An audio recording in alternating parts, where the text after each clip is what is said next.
Assalamu alaikum warahmatullahi wabarakatuh. Dear viewers, brothers and sisters, we join you on this unscheduled YouTube broadcast related to some current events. The title of this subject to be confirmed will be around Humza Yousaf, excommunication, takfir, and selling out. Just to give you some context, recently the Scottish National Party appointed its first Muslim leader. I say Muslim in quotes. The incident and statements made by the leader, Hamza Yousef, has sparked controversy among Islamic circles. On the one hand, you have fawning and congratulations over a Muslim leader who was pictured praying in his new office and is seen as a positive sign for the Muslims. On the other, certain notable individuals who have delved deeper into statements made by this individual have made some shocking discoveries related to his statements and promotion of LGBT and trans points of view, which I will mention later. The notable individuals who have called out Hamza Yousaf have been Ustad Mohammed Hijab and Dili Hussein of 5 Pillars.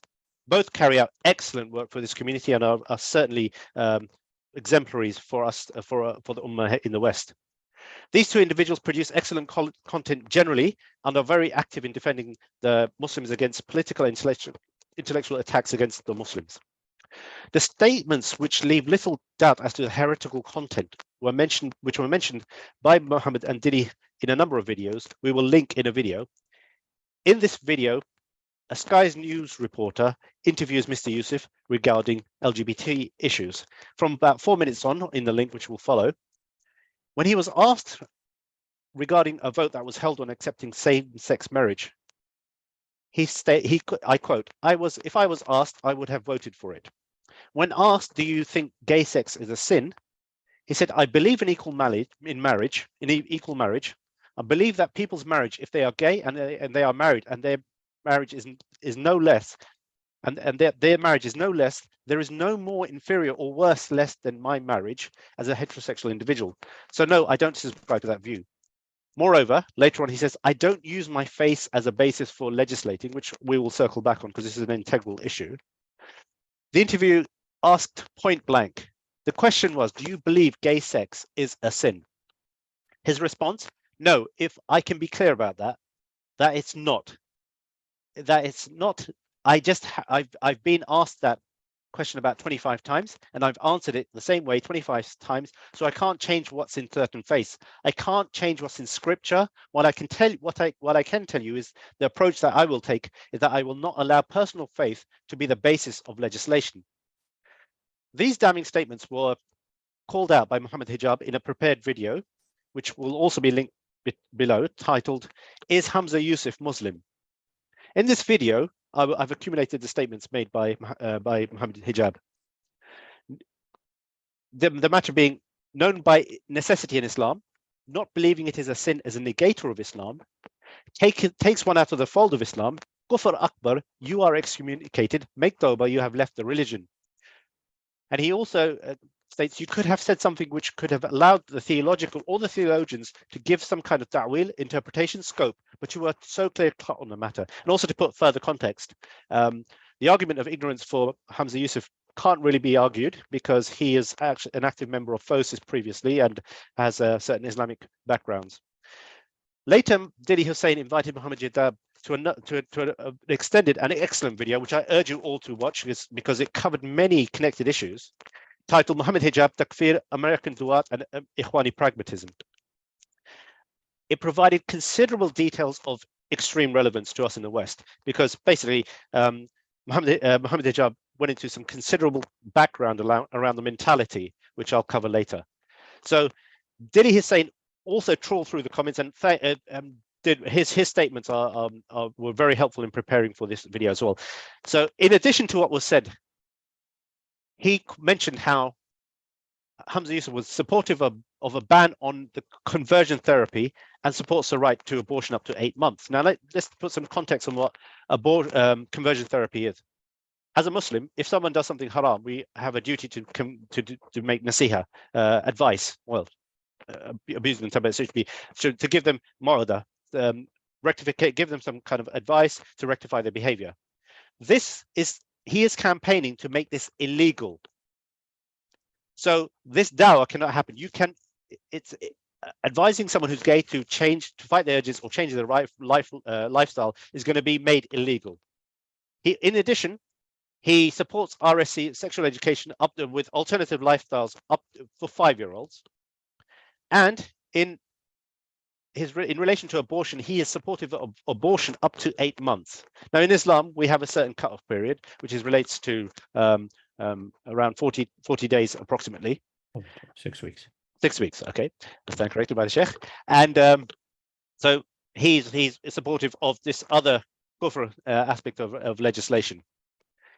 Further context to this, certain prominent US du'at objected to Mohammed Hijab's stance. What we have in the West, in particular in America, is this phenomenon of what's called woke imams. Those people with Islamic credentials and scholarly backgrounds who try to appease the West by softening stances, specifically appeasing the left to soften stances to try and curry favor and gain platforms with them. It's kind of almost like a ghetto mentality whereby you choose to appease the left so that they can support you, and then you can look the other way with certain issues which are of contention. Well, what they consider contention, what is really qati issues in Islam, all under the guise of Maslaha. So Mohammed Hijab, again in this excellent video, provided context on this mentality that has permeated the Muslims of the West, pushed by certain Ikhwani affiliated groups, which is around certain statements like Mafsadah, compelling, rebuttaling the harms, and effectively taking it beyond the scope of Hukum Sharia. And there are many examples of this whereby even fundamental laws of Islam can be thrown out in this guise without, which we consider to be inadequate justification. So in this video, we hope to cover which of the statements would be considered in a rank of contention. For example, I don't use my face as a basis for legislating. Is that sufficient as a statement of kufr in itself? Can ignorance be argued in this context? Can takfeer be made on these statements? Also, his statement, is it clear kufr due to violation of Allah's Hakimiyyah? So this is a fundamental aspect of Tawheed, which is often neglected. Other areas, takfeer versus excommunication. Is there a technical difference that we need to be aware of? When someone makes statements of kufr, can we say they are kafir? Does it require a judge? What are the extents for ignorance and ta'wil? The concept of tadarruj, which is gradualism, which is an Ikhwani mainstay, the idea of gradually applying Islam. Again, excellently rebutted by Mohammed Hijab, because there's no precedent for it, as well as Hukum Sharia having an issue. Issues of Maslaha. So for example, the idea of Maslaha, that Islam protects, that has 5 pillars that it protects. So among them, Hifz ad-Din, honor of the Muslims, Mal and lineage, which is things are associated with the Islam and the protection of the Muslims. Issues around takfir and hudud, and another one that's often used, lying ad-Taqiyya, so basically misleading. To cover all these issues, inshallah, we hope to cover these and connected issues. We have our resident scholar, Professor Muhammad al-Masri, who I will now hand on to, so you can stop looking at my mug now.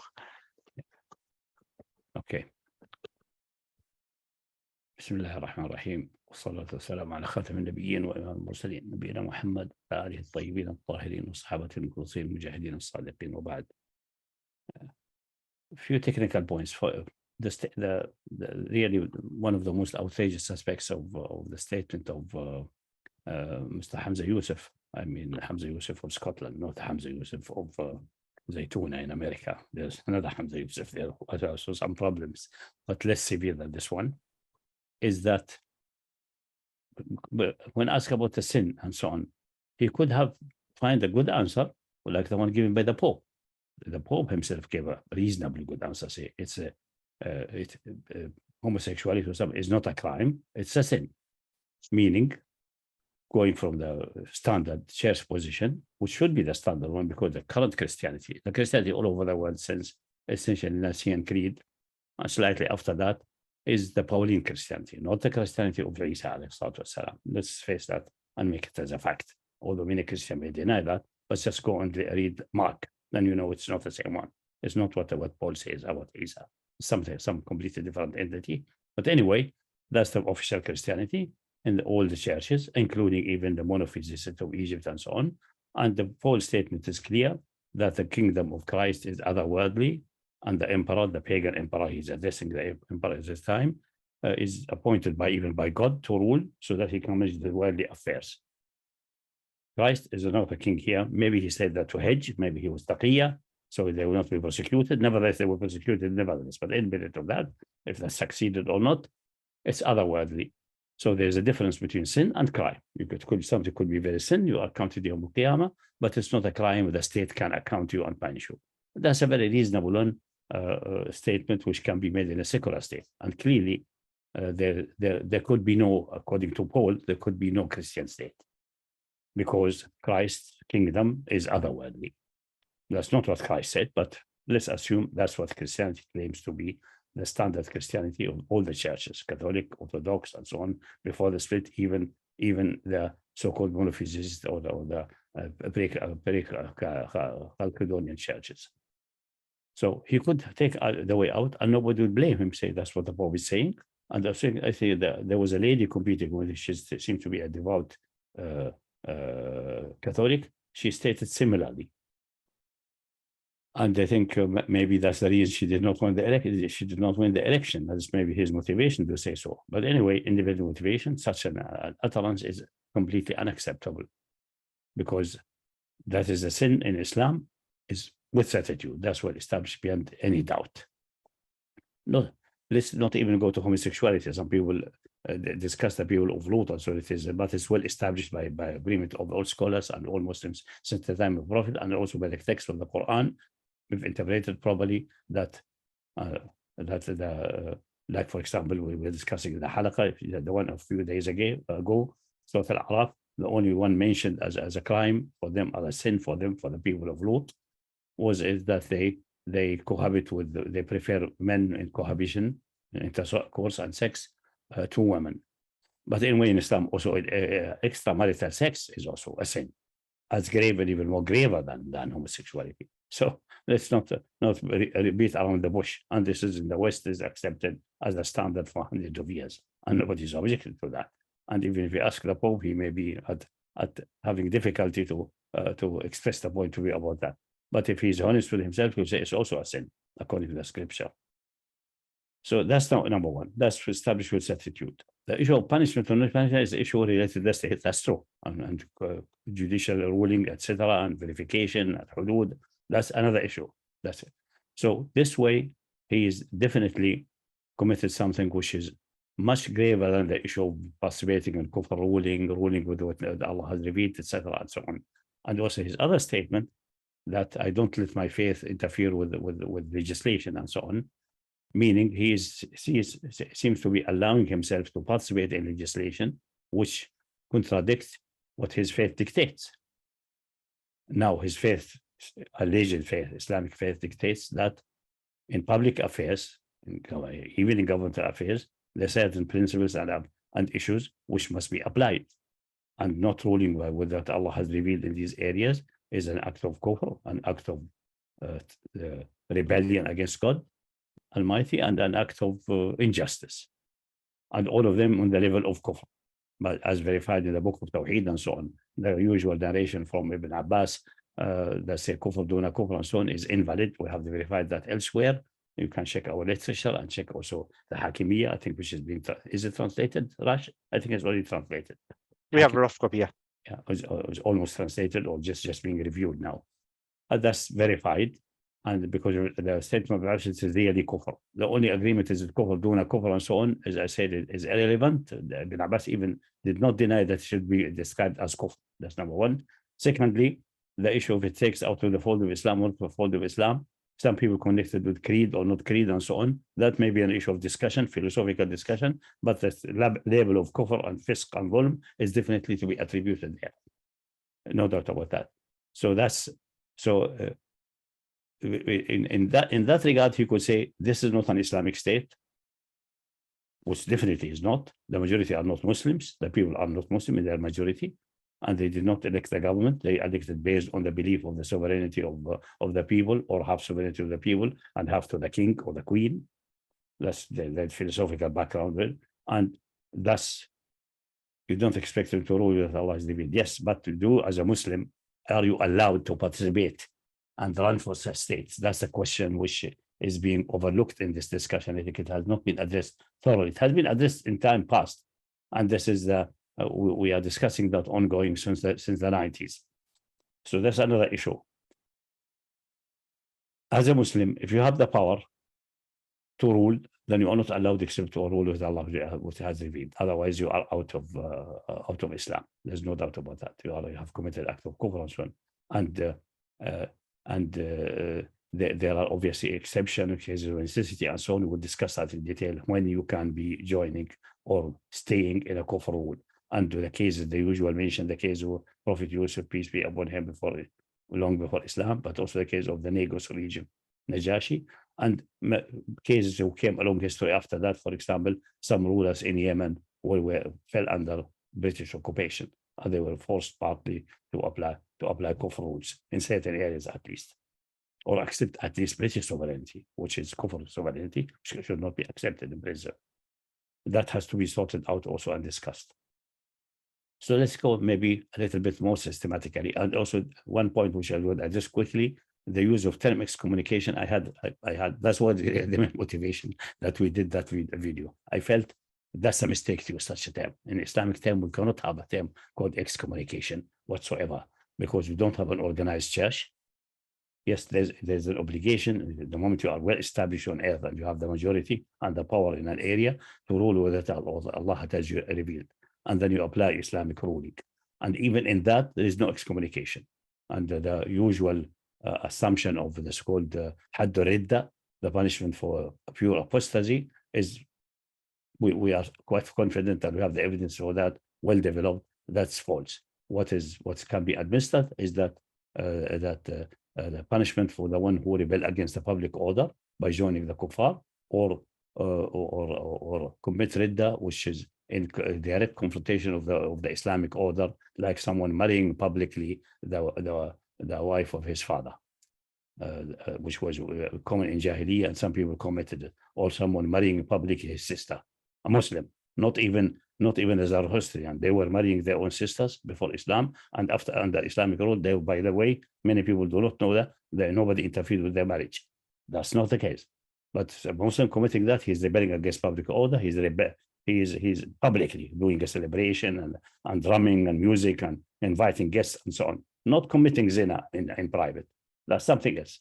Or marrying them or believing he's married to them in private behind closed doors. Nobody. That's not a public offense in the sense doesn't make you liable of the punishment of death penalty. Make you liable of punishment of flogging or so on for adultery and for fornication. That's something else. But there's not me. So that's what can happen in Islamic domain. So excluding Hadd al-Riddah, there's no excommunication because we don't have a community in that sense. You don't get someone up to the community. He remains the community. He carries the label of Islam, and he participates in election, etc., until he's proven in a court of law, and then he is barred like anyone. Like, for example, in the West, you are having the right to election unless you are condemned by court to certain punishment, and the law prescribed any punishment longer than that and that. You cannot participate in the election. That's it, for example. You cannot do this and that. Or even if you file for bankruptcy, for example, that's not a crime, but you are really bankrupt, then you are not allowed to be a director of a company, for example, things like that. That's not excommunication. That's barring from certain functionality related to the certain qualification you have. But while the church communication, you are outside of the community in some sense, without even necessary. In Middle Ages, the church had enough power to put you on the stake and burn you down. Now, that doesn't exist anymore, but you're excommunicated. You are not regarded as a member of the community. You are outside the community as a matter of belief, and the church has the authority to declare you to be out of the church. Nobody has the authority in Islam like that.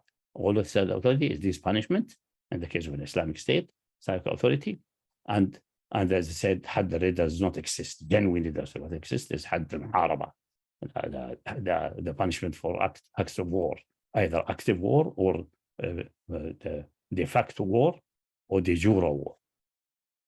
Sorry to interject, Sheikh.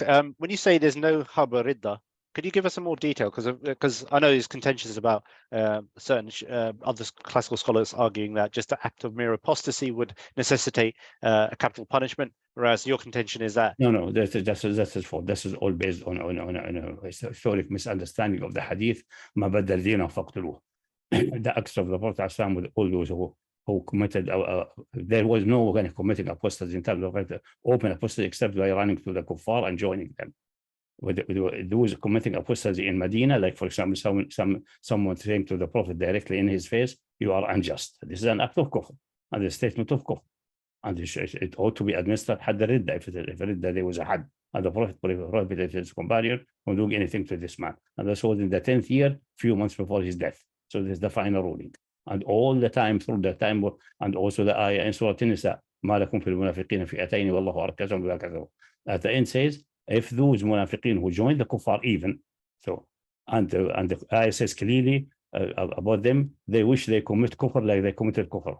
At the end say, those who stay aside and don't fight you and hold their hand back, don't touch them. If Allah wanted, He would have instigated them against you. So Allah did not give you any recourse over them to kill them or do anything with them. So that's very clear. I think that the people have, the ancient fuqaha, especially in the later time of Bani Umayyah, which they abused the Ar-Riddah to fight their political opponents. That's how it originated. That's it. No more than that. So that's it. What Badr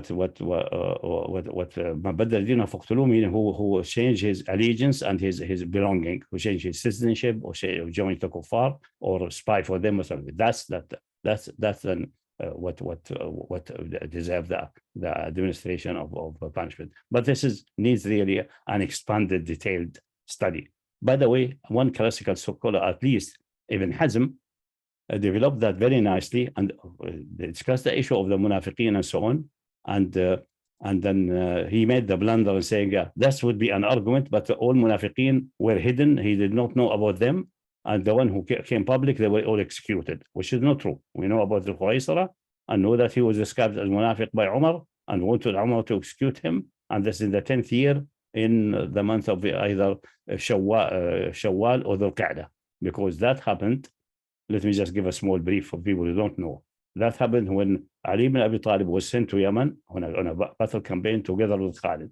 Khalid on a Sariya, on a brigade, and Ali on a brigade, with Ali having the supreme command over both if they meet. Otherwise, they are separately doing campaign in certain areas. And in Yemen, he got some spoils of war and sent some gold, actually not even purified with its dust. So it's cut from the one directly to the Messenger of Allah. The Messenger of Allah has announced earlier that year that he will be performing the Hajj this year. That's the 10th year, the last Hajj. And many people came to Medina and took camps around Medina, waiting to join the Messenger of Allah in this Hajj, because they felt this is the Hajj. Because the Hajj the year before was led by Abu Bakr.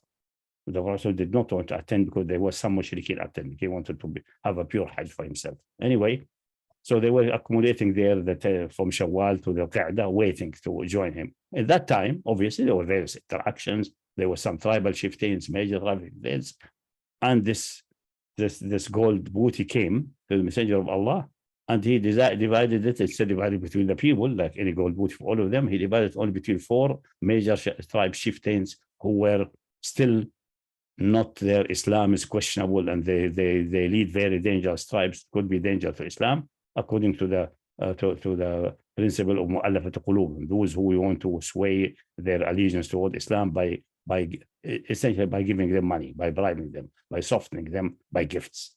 So he divided between the 4, and the Khuwaysarah tried during the division to get something. He stood in front of the Messenger of Allah, did not give them. He turned away to give them.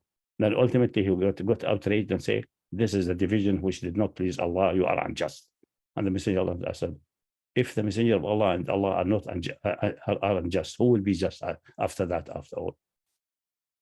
The man did not excuse himself. He just turned away in arrogance and went away. And Umar said, "Let me kill this munafiq." That's the Khuwaysarah, a famous Khuwaysarah story. Every Islamist of some background knows that.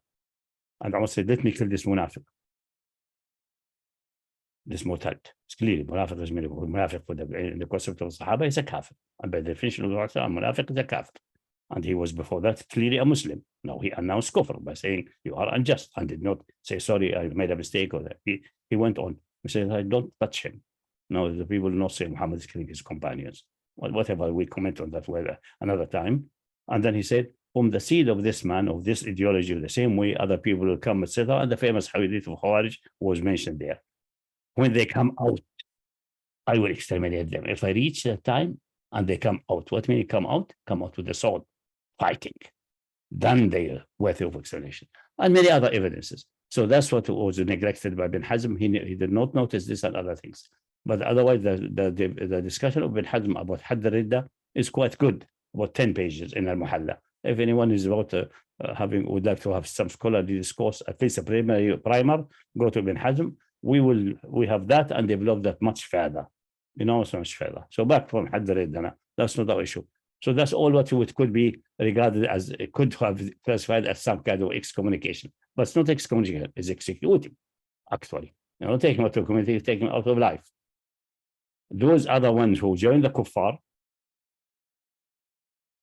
they walked out of the community. No need to excommunication. They are out of the domain. Or the one who internally joined the kuffar by heart and spying for them, they are liable to execution because spying for the kuffar is the act of war. Although we're not with the sword, but we're providing military and security information. They're liable of execution. So it's again execution, it's not excommunicated. So the concept of excommunication should not be used by Islamists whatsoever. That's what I mean. I have an objection to the word. There's another treatment for apostasy, even hostile and belligerent apostasy in Islam. It's not excommunication. It's not one of them. It's not one of them. So that's what can be stated about this point about excommunication. What else we would say? So that's so the statement of Mr. Hamza Yousaf are definitely contradicting what known by Islamic necessity and their statement of kufr. And now the usual excuses of a statement of kufr uttered by someone don't apply to him. One of it is duress.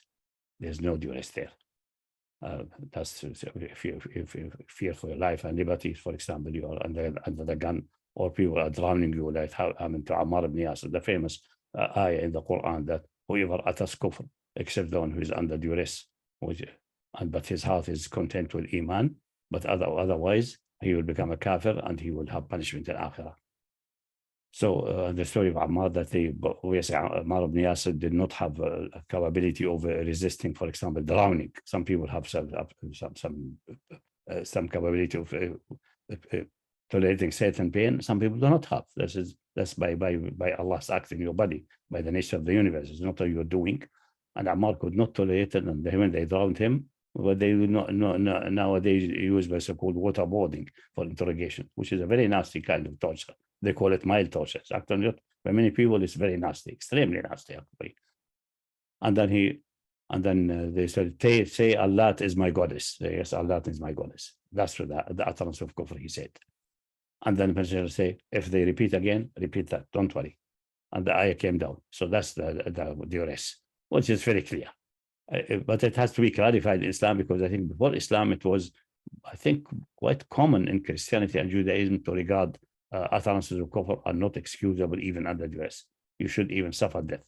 Although I am not 100% sure that that's the really correct interpretation, understanding of the ancient scripture, because it seems to be early churches have always praised women who are in danger of being raped, that they commit suicide and jump from windows, and declare them to be saints.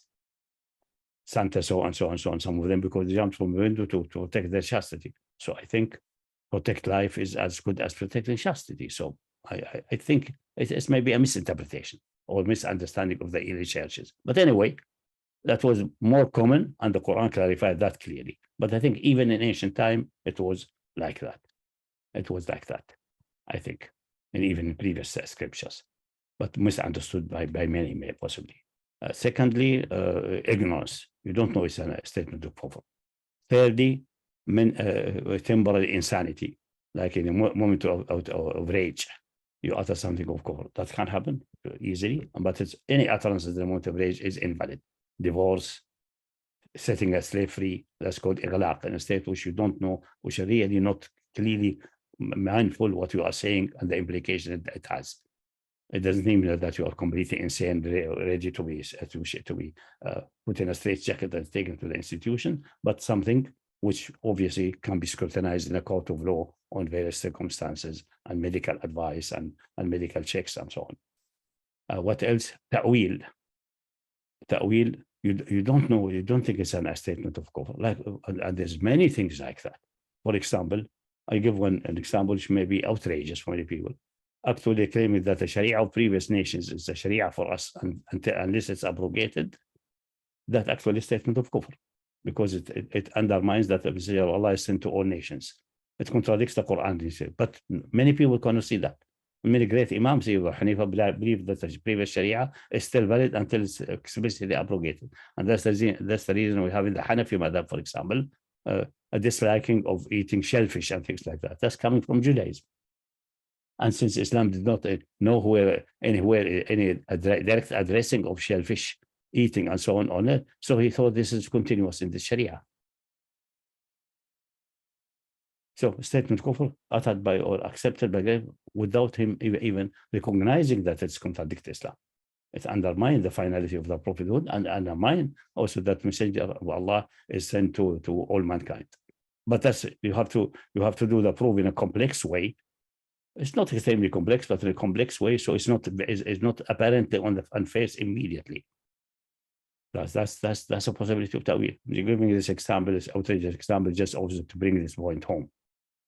So shellfish is perfectly halal by the general principle of permissibility with everything created in the universe, because that with the moment of Messiah Allah received the message to say to all mankind, I am the messenger to all of you, from the one who created the universe. With this, he said immediately all previous shari'as, haram and obligations are gone. Only halal is remaining because the basic ruling. Immediately. In this instance, you also cite the contradiction. Yeah, the contradiction is very simple. I'll give it a simple example. You tell a Japanese shellfish is haram for you. See, it was haram for Bani Israel. This is a Sharia for Bani Israel. How come it's valid for me? Musa is not sent to me. Even in time past, I was not obliged to follow him. I was obliged to follow maybe Confucius, assuming Confucius is a prophet, not Musa. So how come I obliged now to follow him? You see, you create a immediate contradiction. But I said this was not clearly on face immediately. And a great Imam like Abu Hanifa and sharp mind, and man of top level of piety and not only scholarship, but also piety. Abu Hanifa, by the way, my firm belief is that in matter of piety and devotion to Islam, he's the top of the four. Superior to Malik. Don't be fooled by anybody claiming otherwise. Superior to Ahmad, superior to Shafi'i. Definitely, without any doubt. Many reasons show that. Many other circumstances show that in matter of piety, he's in the utmost top level. And scholarship also. So, when the statement says a statement of kufr, so this ta'wil, he did not see the contradiction there. But the moment it's shown to someone and he comprehended, then he will abstain. Say, A'udhu billah. I will never say that again. I will not say it again. Otherwise, he steps in kufr. And so on. There are other things. One of it is reciting. Obviously, this is almost trivial. Like, for example, the Jews said, a Quran reported the Jews saying, the Jews said, some of the Jews, obviously not all of them, some of the Jews, and the other approved and remains silent. So the Quran has the liberty to say the Jews said, the hand of Allah is tied to his neck, meaning Allah is stingy. He's not generous. A'udhu billah. Now, if you recite the ayah, قالت اليهود يد الله مغلولة. يد الله, the statement, يد الله مغلولة, is statement of kufr, but you are reciting. The same apply for reporting. You report, someone said that. That's not all the statement says statement of kufr, but you have to report it. Reporting entails that repeating, and the honest reporting entails repeating it exactly as it has been uttered. So there's no escape from that. That's the reporting or reciting, straight reciting the Quran, but the general reporting is perfectly fine. It's perfectly fine. That's not a statement of kufr, although it's in itself. But you, as a one who is reciting or reporting, are not a kafir. In the case of Quran, you're even rewarded for reciting the Quran as it is. You should not say, the Jews said, hand of Allah, blah, blah, blah, blah, and then avoid the word maghlula. So you have mutilated the Quran. You are now becoming sinful. You say, no, avoiding to say maghlula. No, you should not avoid it. You should recite it. I'm just explaining that a little bit for the common man to, common man understand that by any even simple Muslim will understand that by fitra, by natural. That's very clear. I'm just reciting the Quran. I'm not saying the statement as a one expressing it as well, expressing my own belief, my own statement. I'm reporting what the Quran is saying and reciting it, maybe even with a nice voice, etc. On the subject of ta'wil, so there is the common mentality amongst the Ikhwani affiliated groups that talk about benefit outweighing, for example, these statements. That's another issue. That's not ta'wil. This is invoking an usool, an asl, which is invalid. The asl is that the asl is that Ibn Taymiyyah made the following statement, and that's where it developed. And some scholars said that the Sharia injunctions have come to maximize benefit and minimize harm. Ibn Taymiyyah made it to extreme. Say the Sharia injunction have come only to, so make it exclusive the purpose of Sharia. Based on that, you can say, if you accept that as an asl, you can come say, okay, this injunction, this situation, and or this, it does not minimize harm at this time, or say, so I can abolish it. But but this is definitely contradicting Quran and Sunnah, because the Sharia injunctions have come fundamentally, or the creation of man's fundament, to submit to Allah and recognize him as the ultimate sovereign. That's the meaning of existence in the first place. That mercifully Allah makes injunctions that are beneficial to you, and other injunctions are less and prohibit things which are non-beneficial to you. That's a matter of grace. But he's at liberty to do otherwise, and it is proven in history absolutely that this is the case. For example, look at the case of Adam. There was no injunction except to avoid a certain tree. There's no benefit of avoiding that tree, or no harm in that. That tree is not poisonous, so you can see he's protected from harm. Most people believe it's a fig tree. Maybe it's a fig tree. Fig tree is very, very delicious and one of the best fruits. Very delicious, more attractive actually, to be eaten from. Maybe a specific tree or a genus tree. Most scholars say it's one specific tree, one standing there. Avoid that tree, just to test their obedience and compliance with divine command, recognition that Allah is the ultimate sovereign. That's it, testing that. It has no other purpose whatsoever. If you look at it, it has no other way. Actually, somebody said that it turned out to be harmful for them by their disobedience. But let's, for example, in the case of Bani Israel, when they came out of Egypt, Musa told them, remember the Pharaoh Allah who liberated you from Pharaoh and make you kings. Every one of you is now a king. The king does not mean ultimate sovereign like Allah, but at least limited sovereign. You have authority. You have authority, full authority. You own your own decision. You make your own decision. And as a community, you have the power. No more kings. And that's the case, and they were managed by the prophets in an almost voluntary way, in Shura, until they came to Samuel asking for king. And we discussed that in elsewhere, in some of our books and so on, but let me summarize. They came to Samuel. The Quran summarized that and just mentioned only one part of it. The reason the Quran, when it exposes something in the Old Testament, some omission, and he exposes the relevant part of importance. It's not in the place to expose everything and show all of their negatives. They know their own negatives, some of them, and he said, we expose some of it and we forgive some of it. We're not in a business of scandalizing you, but correcting you. So what the Quran says, they came asking for a king so that they can fight their enemies under the leader. They can do jihad fi sabilillah. And the Quran exposes that they were lying. That's not the motivation really. And when the jihad was made obligatory on them, they did not do jihad because it was not obligatory on them at that time. They can choose to do or not to do by community decision. But the discussion in Samuel, book number 1, Samuel 1, shows that that's the argument they brought. Your judges and your children, your sons are taking bribery. They are no good and so on. Okay, if they take bribery, they should be checked out and someone is appointed. Why then a king? And they were beating around the bush, and they said, and so we can fight the enemy.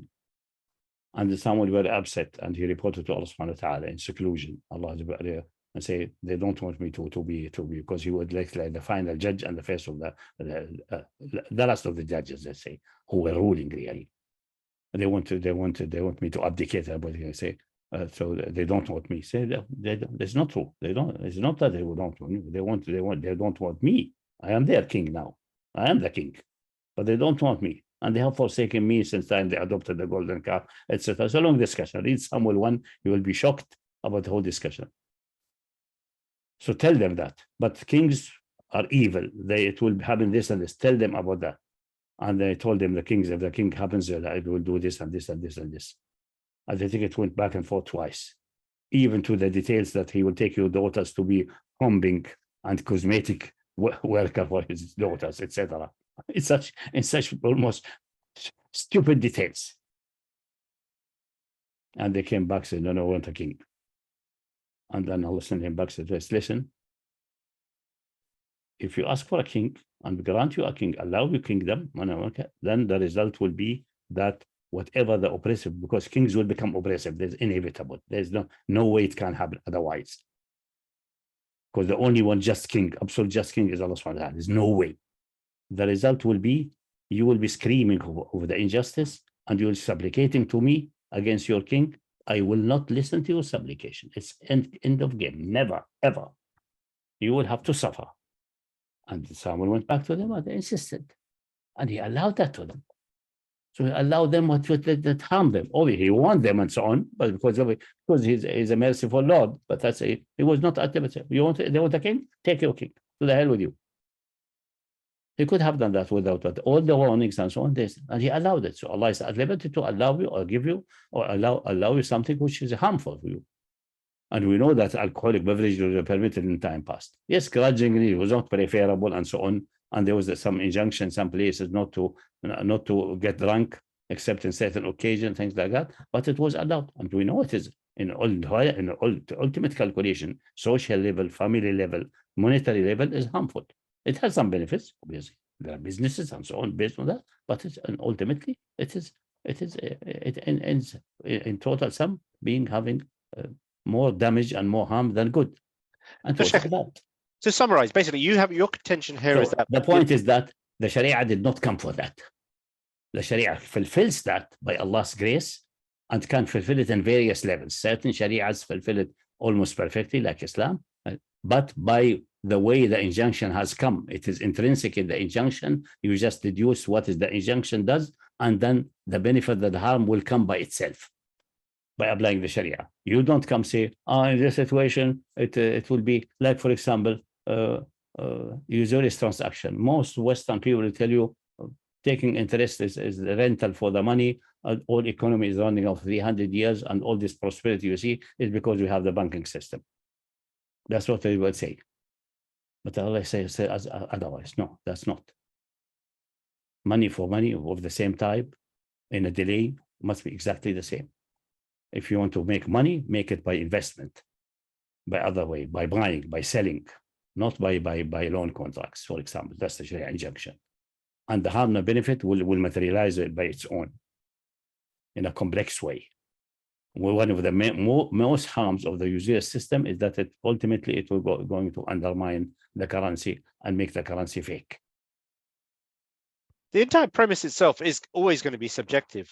And, that's also besides the being subjective. But independent of that, subjective or objective, Allah took care of it. I made the injunction. You have to obey. That's fundamental, is to test the obedience. That is gracefully to fulfill your needs. And so the usual misconception by many people that for example, Hizb ut-Tahrir, his usual claim is that people need the prophets because they need their life to be regulated from Allah because they can't regulate their lives. That's a mistake. No, they can regulate their lives. And Allah can leave them regulate lives without a messenger. He's at liberty to do that. But if he sends a messenger, then kindly, most he will give such injunction to regulate their lives according to the situation in time, because the regulation of the Jews after departing from Egypt in that environment, still societies are backward, science and technology are almost nil, etc., is not to the level which at the time Muhammad, when humanity reached a certain maturity, that things until Yawm al-Qiyamah will be essentially with this general structure. We have industry, we have basic industry, we have trade, we have transport, we have all these things, and all basic regulations are there. There's no need for it. People may change, but the science may accumulate, but we have the basic 0 level there. So the injunction can stay until Yawm al-Qiyamah. At the time, some injunctions were made to be abrogated later, but clearly there in the Old Testament. It's in this instance, it almost seems like something subordinate has overridden the primary. Absolutely. So, for example, just to give an example, if I was in employment law, if I was in the law, and my manager said to me, "Can you go take this gun and shoot someone?" By definition, you are subservient to a higher law, a higher authority in this society. You can't argue, they allowed me to do this, they forced me to do it. You can't argue that. In the same way, if you have a qat'i rule, and then your subjective impression of what is more beneficial cannot override that, because ultimately, not only would it open the floodgates, but there is no textual basis for that.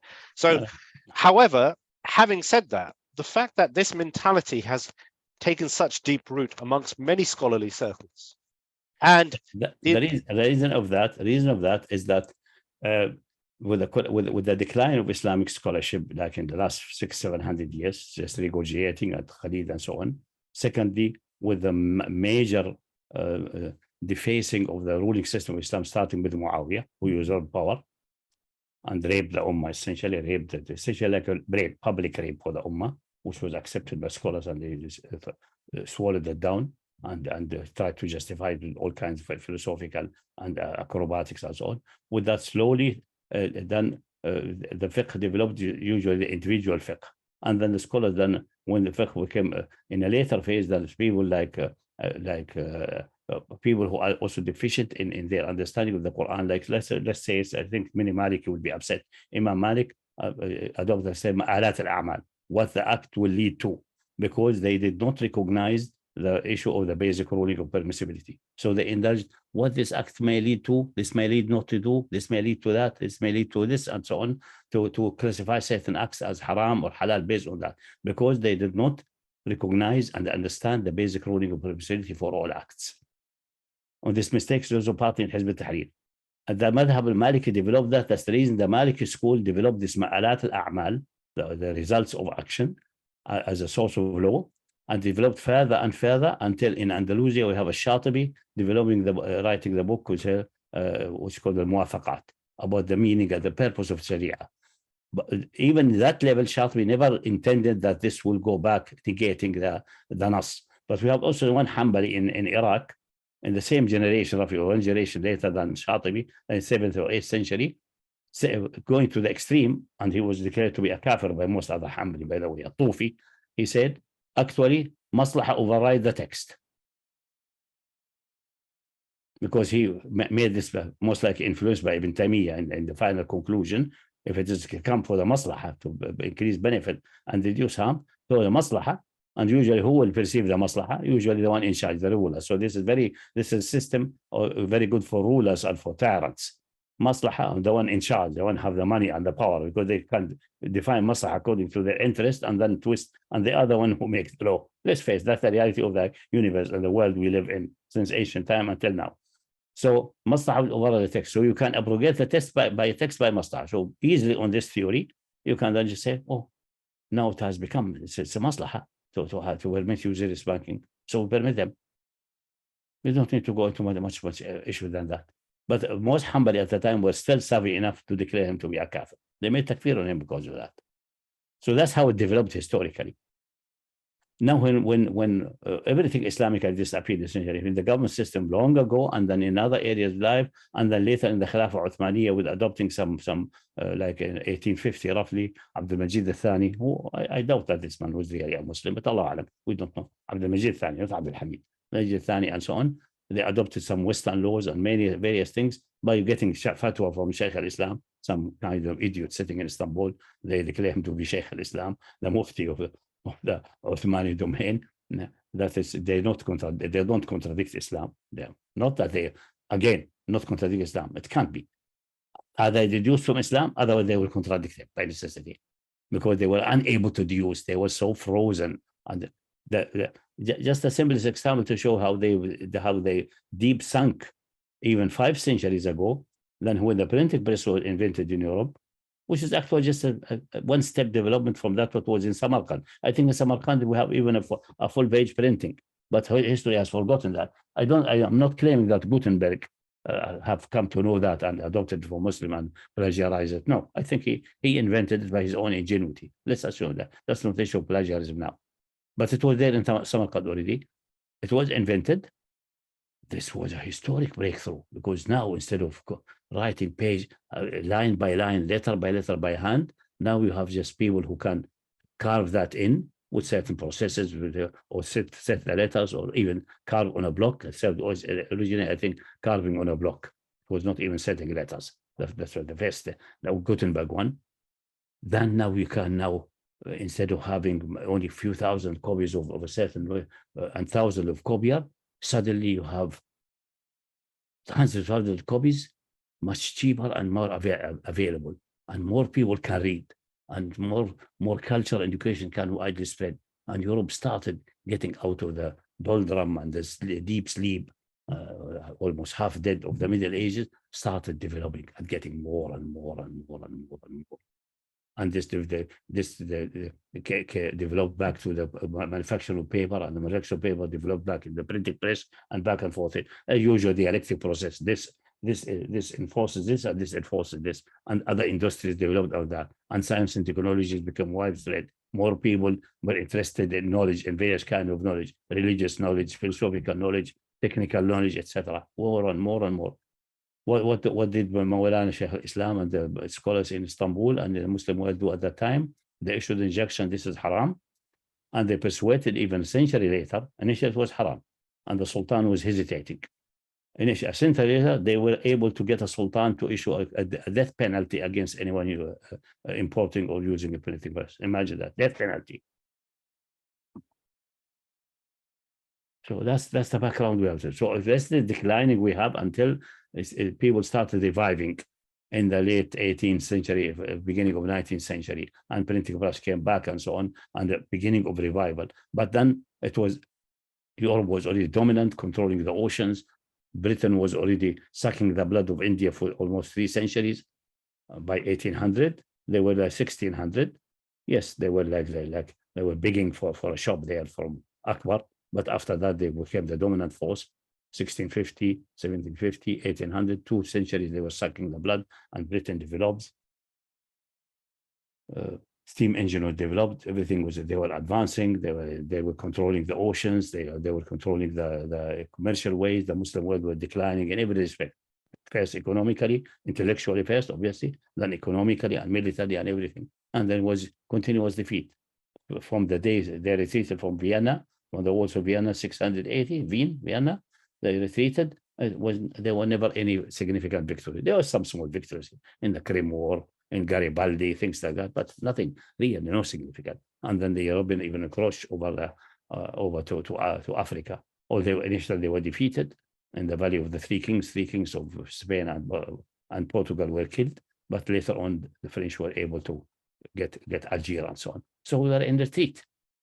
Now, with the Khilafah abolished, what's a quote unquote nominal Khilafah, and even the Shia rule in Iran abolished by Ridha Pahlavi, the father of the last Shia. Yeah, it was like other Turkey, it was abolished and prohibited hijab, and so you were not allowed to go in the street with hijab.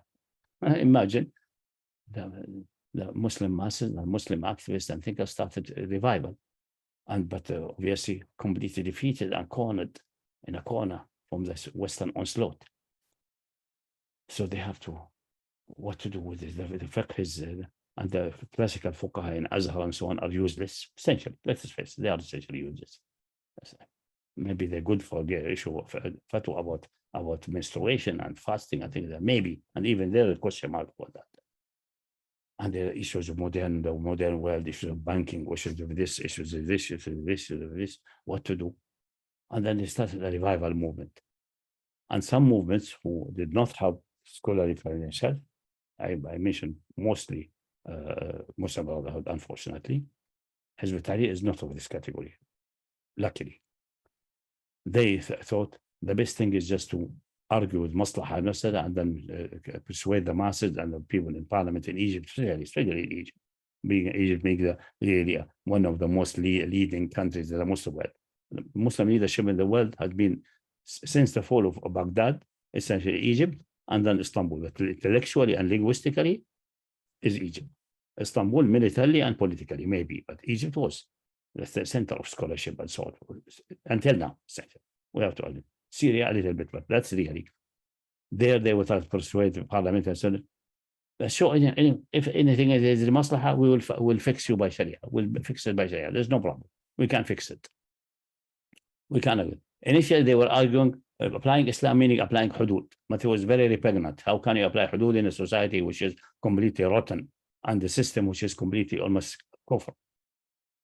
So they retreated from that because the people said, listen, how you're going to, the Egyptian people are going hungry. How can you apply cutting the hand for theft, which has very strict conditions? How you can apply that? And then they retreated, and then they went to the other extreme. Even up to the time of Sadat, when they were discussing about reintroducing Sharia, the first time they were discussing in the Egyptian parliament on order by Sadat, Ar-Riddah, the apostasy law. Sadat wanted to use that against his political enemies. It's very clear about it, what this had means. And that's clear why now we see the wisdom of Islam prohibiting of any issues related to killing murtad or something, except if he's at act of war or challenging the Islamic public order, nothing else. And very strict conditions there, very harsh and strict conditions there. Why these rulers start with this, with hudud? Because it benefits the one in power. That's why Sadat wanted that, and others. So that's it. Then there was a backlash, and intellectuals and seculars and people who obviously are not Islamic or anti-Islamic or hating Islam, then defeated, unable to develop anything, put real programs, to put really a complete theory about Islamic economy, currency, freedom of currency, decentralization, federalization. Even the government model they are offering is almost, that's unfortunate. Also Hizb ut-Tahrir got in that trap, thinking the Mawardi model and Abu Ya'la al-Farra book represent real Islamic governance. And because Hizb ut-Tahrir got stuck that the Khilafah until the time of its fall was, despite of all shortcomings, still the Khilafah Islamiyah. In reality, it's since Muawiyah, I doubt that it can be called the Islamic State. Just nominally, maybe just painted externally with some Islamic symbols, I think that, but really the core is rotten. So the theory of that, all of these challenges, they became like headless chicken, and they started then looking, how can we develop anything? And someone will say, oh, people, Maslaha and Mafsadah ibn Taymiyyah, and then we have a Shatibi. That way, the way we can develop new fiqh. That's new Usool fiqh. That's not Usool fiqh. That's not Usool fiqh. Maslaha and Mafsadah and the book of Shatibi is the only thing about Maslaha and Mafsadah and the purposes of Sharia and the protection of public order, the protection of life, liberty, genealogy, etc. All of these that the black scholars have deduced from for example, why is zina prohibited? They concluded to protect the progeny, without specifying al-ansab, so that the ansab will not to get mixed. But what's the purpose of the ansab to get mixed? What's the meaning of that? If you look deeper, it's not like that. The prohibition of extramarital relation between man and woman is, if you look at it now, you see the development now, is that because otherwise, if it is allowed, men will take a liberty and will be rampaging around and not taking responsibility as fathers. So we see now, and we have the single mothers. And the human being cannot grow upright reasonably in the average, in the overwhelming average, without a father and mother figure. But how can we nail these men who are going around like bucks? Sorry to say that. I know most of us are listening are men, and they will be upset, but that's the reality. Men are like bucks. They will go down, they will go around, just jumping on this one and this one, and just forsaking and run away. How to nail them down? In the animal kingdom, nail them by instinct. But in human being, you have to nail them with something. You don't get that. You don't get enjoyment without paying the price for that. Settle down and be a family man. Support the family. Show that you are a man. Otherwise, you have to suffer celibacy and suffer lack of sexual fulfillment. You will not get it elsewhere. You're not going to get it elsewhere. No. Here.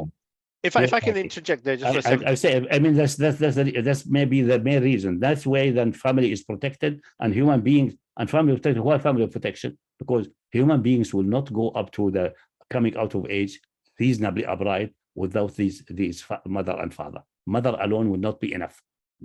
She may be able to do a single family, but ultimately you will see that single family offsprings will, especially if they are boys, they don't have a father figure there, a model they can follow, and they will become even worse than the rampaging father. And ultimately, in few generations, you will see that. You see it. Look at the Caribbean community, for example, which is infested with this. For example, that's is not protecting genealogy that I know this. Protecting genealogy is an indirect, because someone is like instinctively would like to have that your children is attributed to you. Yeah, that's nice. But most that's not really the most fundamental one. Genealogy could have been made strictly through the female, and there's no problem to prohibit for them, because female lineage is well established by birth. There's no problem of prohibiting it. But really protecting the family and the growth. For example, so even the conclusion of classical scholars about why is zina prohibited, what's the purpose of it, how it serves in human life, even the conclusion may be not right. But that's the best ijtihad they have in their time. That's fine, no problem. But I say, whatever, even these purposes of the Sharia, the scholar thought by their own imagination, the case, they may be false. So how can they be a foundation? While the Usool fiqh says the texts tell you exactly what to do or not to do, and it's coming from a divine origin. As long as it's unique and the meaning is understood and extracted properly, then you have the guarantee that comes from one who knows what he's doing. Check this out. I can see two polarizing opinions here in this respect. I'll just set the narrative first. So on the one hand, you have those who are expeditious in terms of bearing in mind the problems that are prevalent. So, for example, you articulated the point that the Khilafah Rashida, and that's it, and maybe a couple of Khalifs here like Umar bin Abdulaziz, and otherwise the Khilafah was rotten. Yeah. So whereas Ikhwan and a lot of Muslims would say yes, that's the case, and we need to work gradually. And you know, leave the word gradually now. Okay. So what I mean is that, for example, people will say, so what's left to us? They focus on morals, they focus on certain things. And then on the other hand, you have Hizb ut-Tahrir, for example, will say that yes, Khilafah was only 1924, and it's only a starter kit we need. We just a bare minimum, a bit of adrenaline, and we're there. So, what I'm trying to say is this: if we fast forward to the West, so for example, on the one, I'm just going to build a narrative here. So, for example, on the one hand, you've got the idea that okay, we're in the West, we're completely dominated, and then there's a desire to make some kind of effective change, and then there is the backdrop of, oh, we've got Maslaha here and we've got the Daraj here, we've been supercharged with this kind of stuff, and it's the malaise started very early on and it's been instigated, and effectively, if you look, for example, as much as I despise Quilliam with every atomic composite of myself, ultimately the mentality doesn't start from them. It started from the same Ikhwani mentality. So people are inheriting this. Yeah. So when it comes to the issue of Takfeer, and not just Takfeer, but in terms of what do we do next, it still comes down to the same thing. Let me just add, I mentioned that as a background why the people went in that direction, why the situation. So because we are defeated, definitely we are down. People are looking for revival, looking to progress. That's fine, no problem with that. And also repel the enemy. That's normal human instinct. And also in Quranic injunction that we have to have izzah, we have to have self-assertion.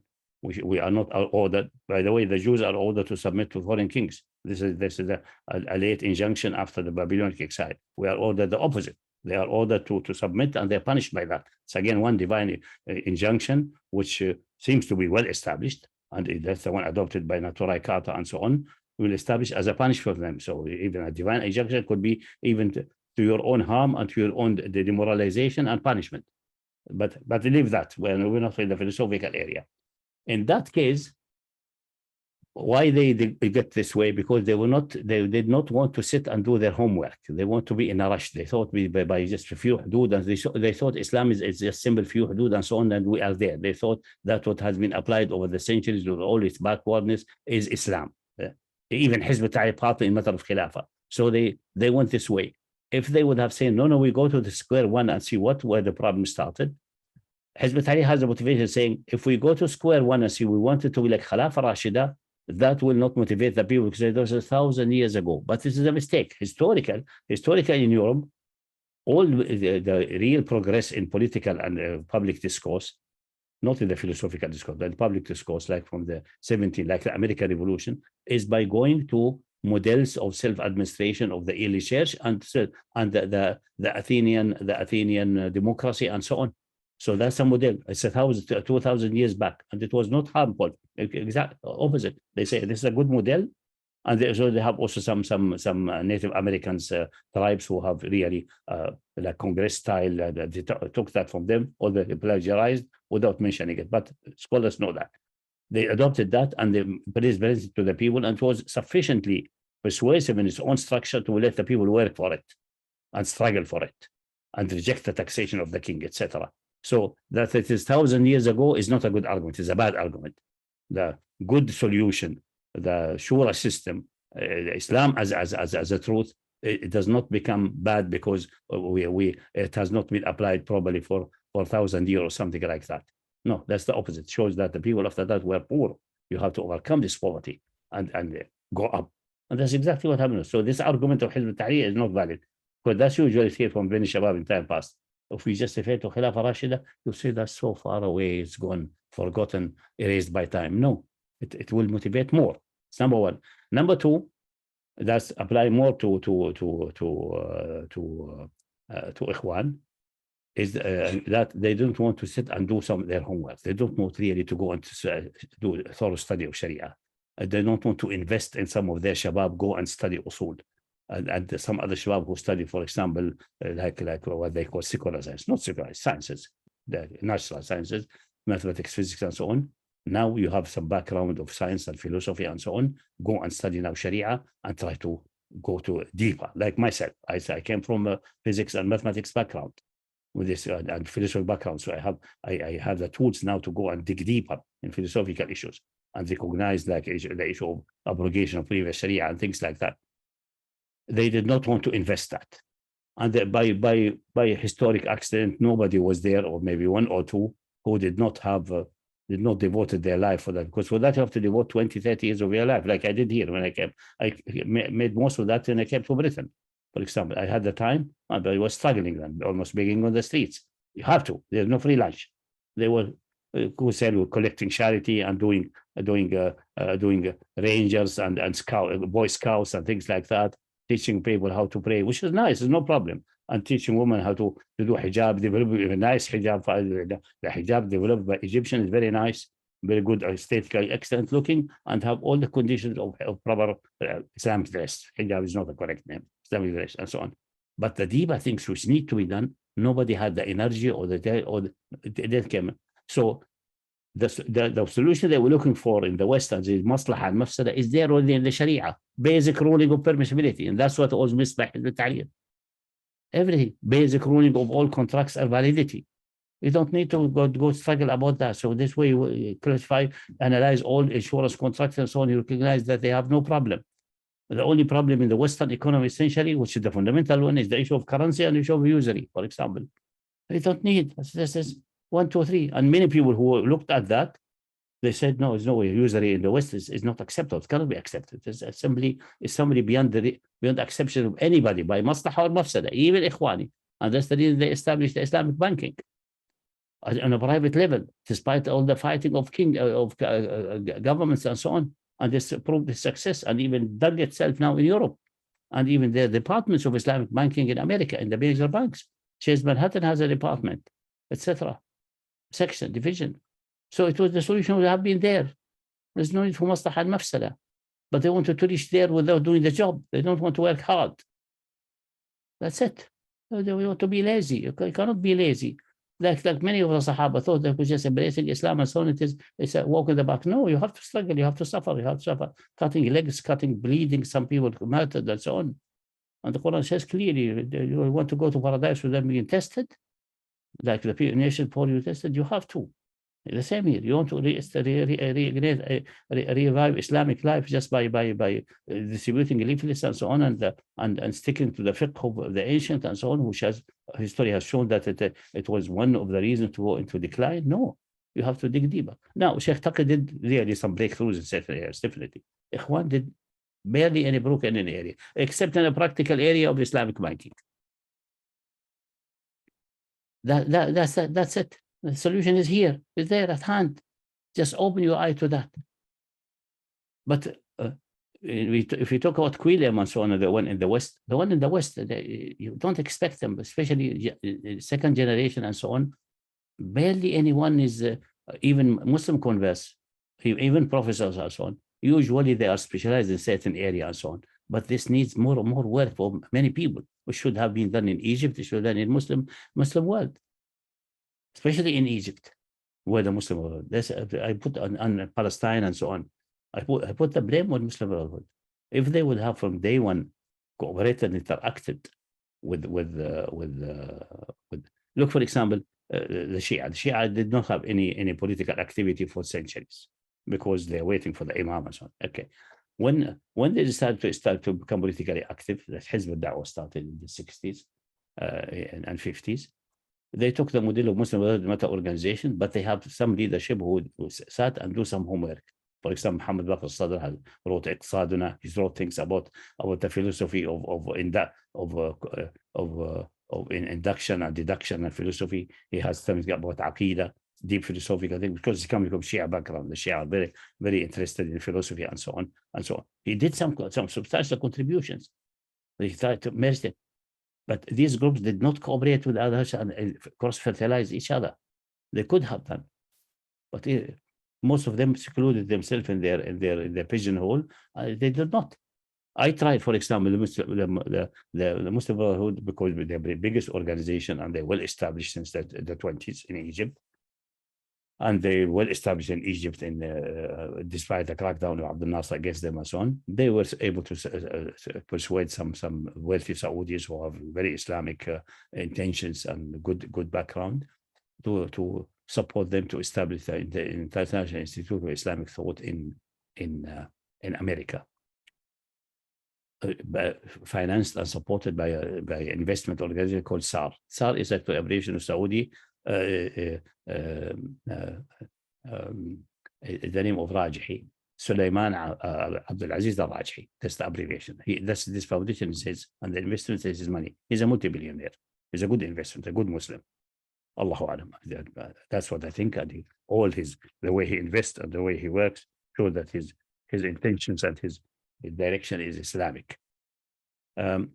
And shows even his investments in Sudan and trying to develop Sudan into a wheat producing country, etc., etc. He made that, and they established the institute. I liaised with the institute in the 80s. That's not a complaint. I liaised with them in the 80s when I was there in the educational office, and suggested them, I'm willing if you give me some reasonable way that I can settle, like some guarantees for settling and so on, because I have to give up my professorship. I was professor in Saudi Arabia. I was at the time associate professor. No, I already applied for a professorship and it was in the process. So if you give me some reasonable effort, so I can settle and devote me to the work and join. But I suggest to them, listen, you have to get other people from other persuasion.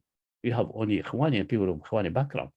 There are other things, but there's even non-Muslim thinkers who have some contribution in certain areas and who are not very negative toward Islam. We should have them in the center so we can brainstorm and do something. And they, yeah, okay, we'll look at it now. Nothing has happened. Later on, it turned out even worse. When the educational office closed in America, which I was heading in Denver, Colorado, I used to have a typist. At the time, there was even no personal computer, so you have to have a classical typist. He was a very good fast typist of Libyan origin, man.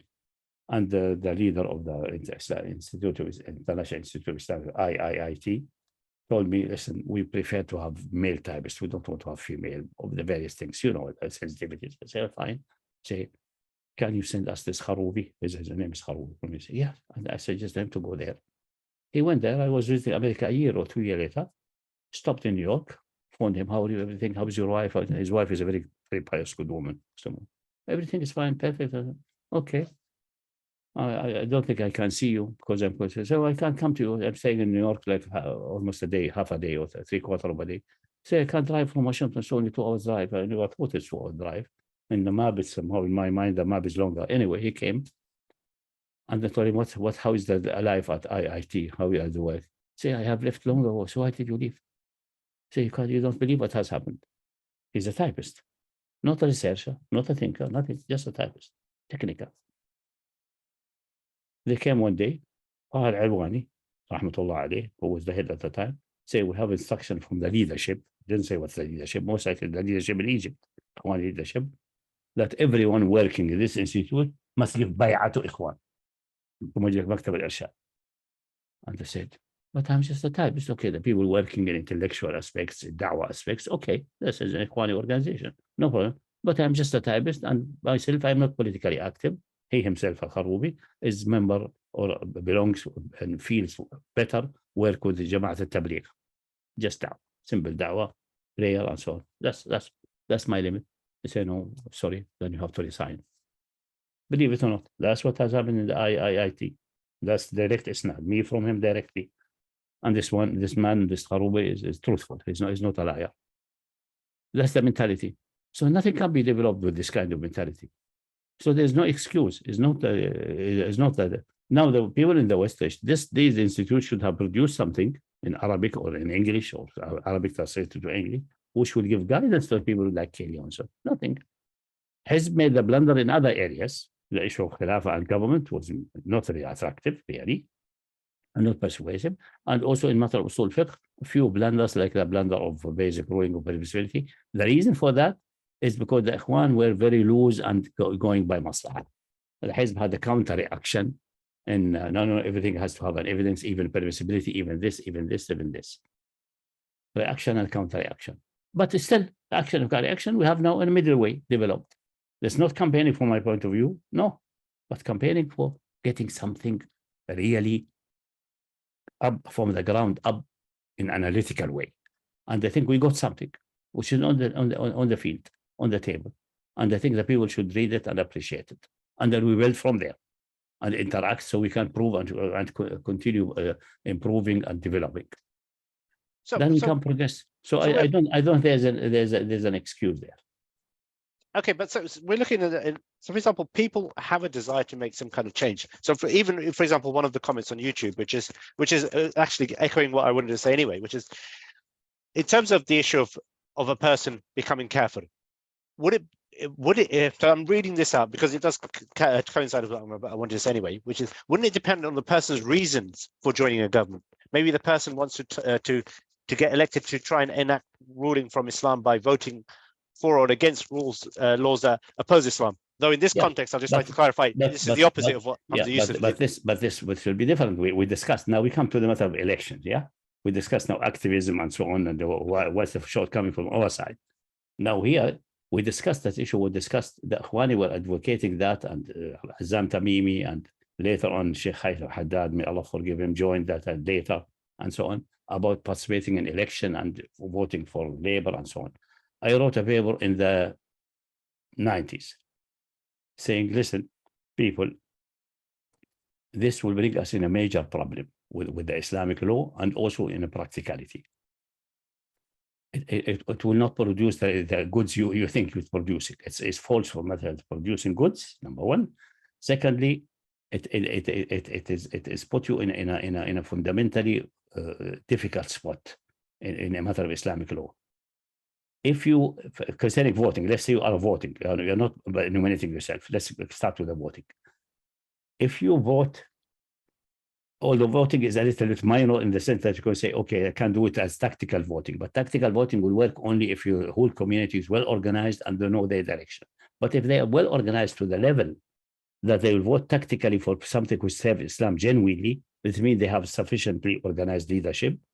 They have at least a party or a movement structure in place, which has a good majority behind it. Otherwise, it will not work. For example, when Muslims vote, they usually vote here because most of them are from working class and they are interested in issues of benefit. What they vote for? Labor. That's clear. Because labor is offering things in that direction. So they are for worldly benefits. Okay, we can say simple-minded people and they want to have better benefits and so on. Okay, forgiven. And they don't bother. Later on, the issue of Palestine and so on became, so anyone who seems to be supporting Palestinian against Zionism and so on will be giving a preference. And some of people played on this card, including, for example, Allah forgive him, George Galloway, played this emotion. Although I think he's sincerely pro-Palestinian. I'm not denying that, but he tried to play that card. It did not work. a section of Muslims, especially middle level professionals and so on, they look in other issues of taxation and so on. For them, who is better? Tall, conservative. So they want conservative. So that's concerning from the voting side.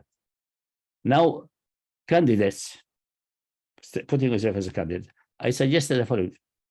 Don't look at parliament where the laws are made. Look at bodies who are administrative and which closer to the people life, which can influence Muslim life, more importantly, like school boards, like council, and so on. Nominate yourself there, because this is administration. Most likely there will be no offensive issues there, although you may face a certain dilemma. I even discussed that in that paper. For example, you become a council member, and then that's not in Britain, but in other countries, usually councils are the one responsible for regulating red line districts, the areas where prostitutes are allowed to work, and brothels and things like that. That's, for example, in Holland and so on, is publicly permissible. And the one who regulates that, to give licenses, is the council, local council. If you are an administrative work or even administrative body, you may face a situation like that the general law permits that. That's not in your power. You can't do anything of that. But you are supposed to do certain. Then I suggest that in that case, for these specific things, which you know it is haram, you just abstain from voting or vote against it. Say, I cannot vote for that. Whatever the regulation is, because fundamentally it's haram, I'm voting for it. Then you are out of the responsibility. But it does not mean that you cannot be participating or putting yourself in election for such bodies, because fundamentally the council is working in things which are really regulating halal. Cleanliness, environment, caring for the elderly, all the, you know what the council work is not, the red line district and things like that are very rare, very rare. And that's just even in Britain, for example. Most council work, they will be no, you will not be facing a point which is manifestly and genuinely haram. The same with school boards. You can influence, put pressure on choosing checking certain teachers who are calling for promiscuity and misleading, things like that. Concentrate on that, and concentrate on building local Muslim organization and trying to make every possible effort to put pressure on higher authorities to get as many Muslim schools funded and as possible. But nobody listens. Instead, they want you to be in Westminster, allegedly, because most people putting themselves as candidates, honestly, trust me, they most likely they want power. There may be a rare case of someone who's really sincerely devoted to Islam and thinks mistakenly that he can do something there.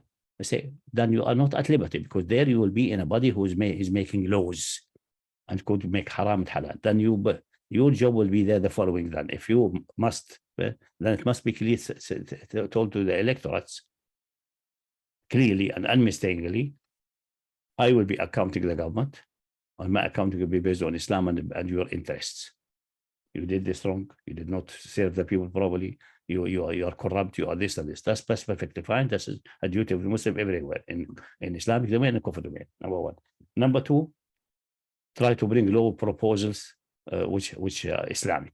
They will be rejected. That doesn't matter. You bring them.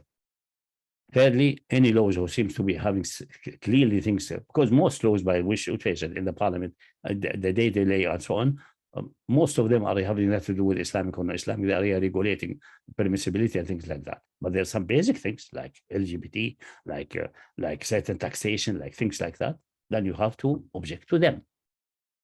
If you stick to that, then you'll be able, because some Salafi and Jihadi say this, even joining the parliament, putting your foot inside, you are mushrik and kafir. That's wrong.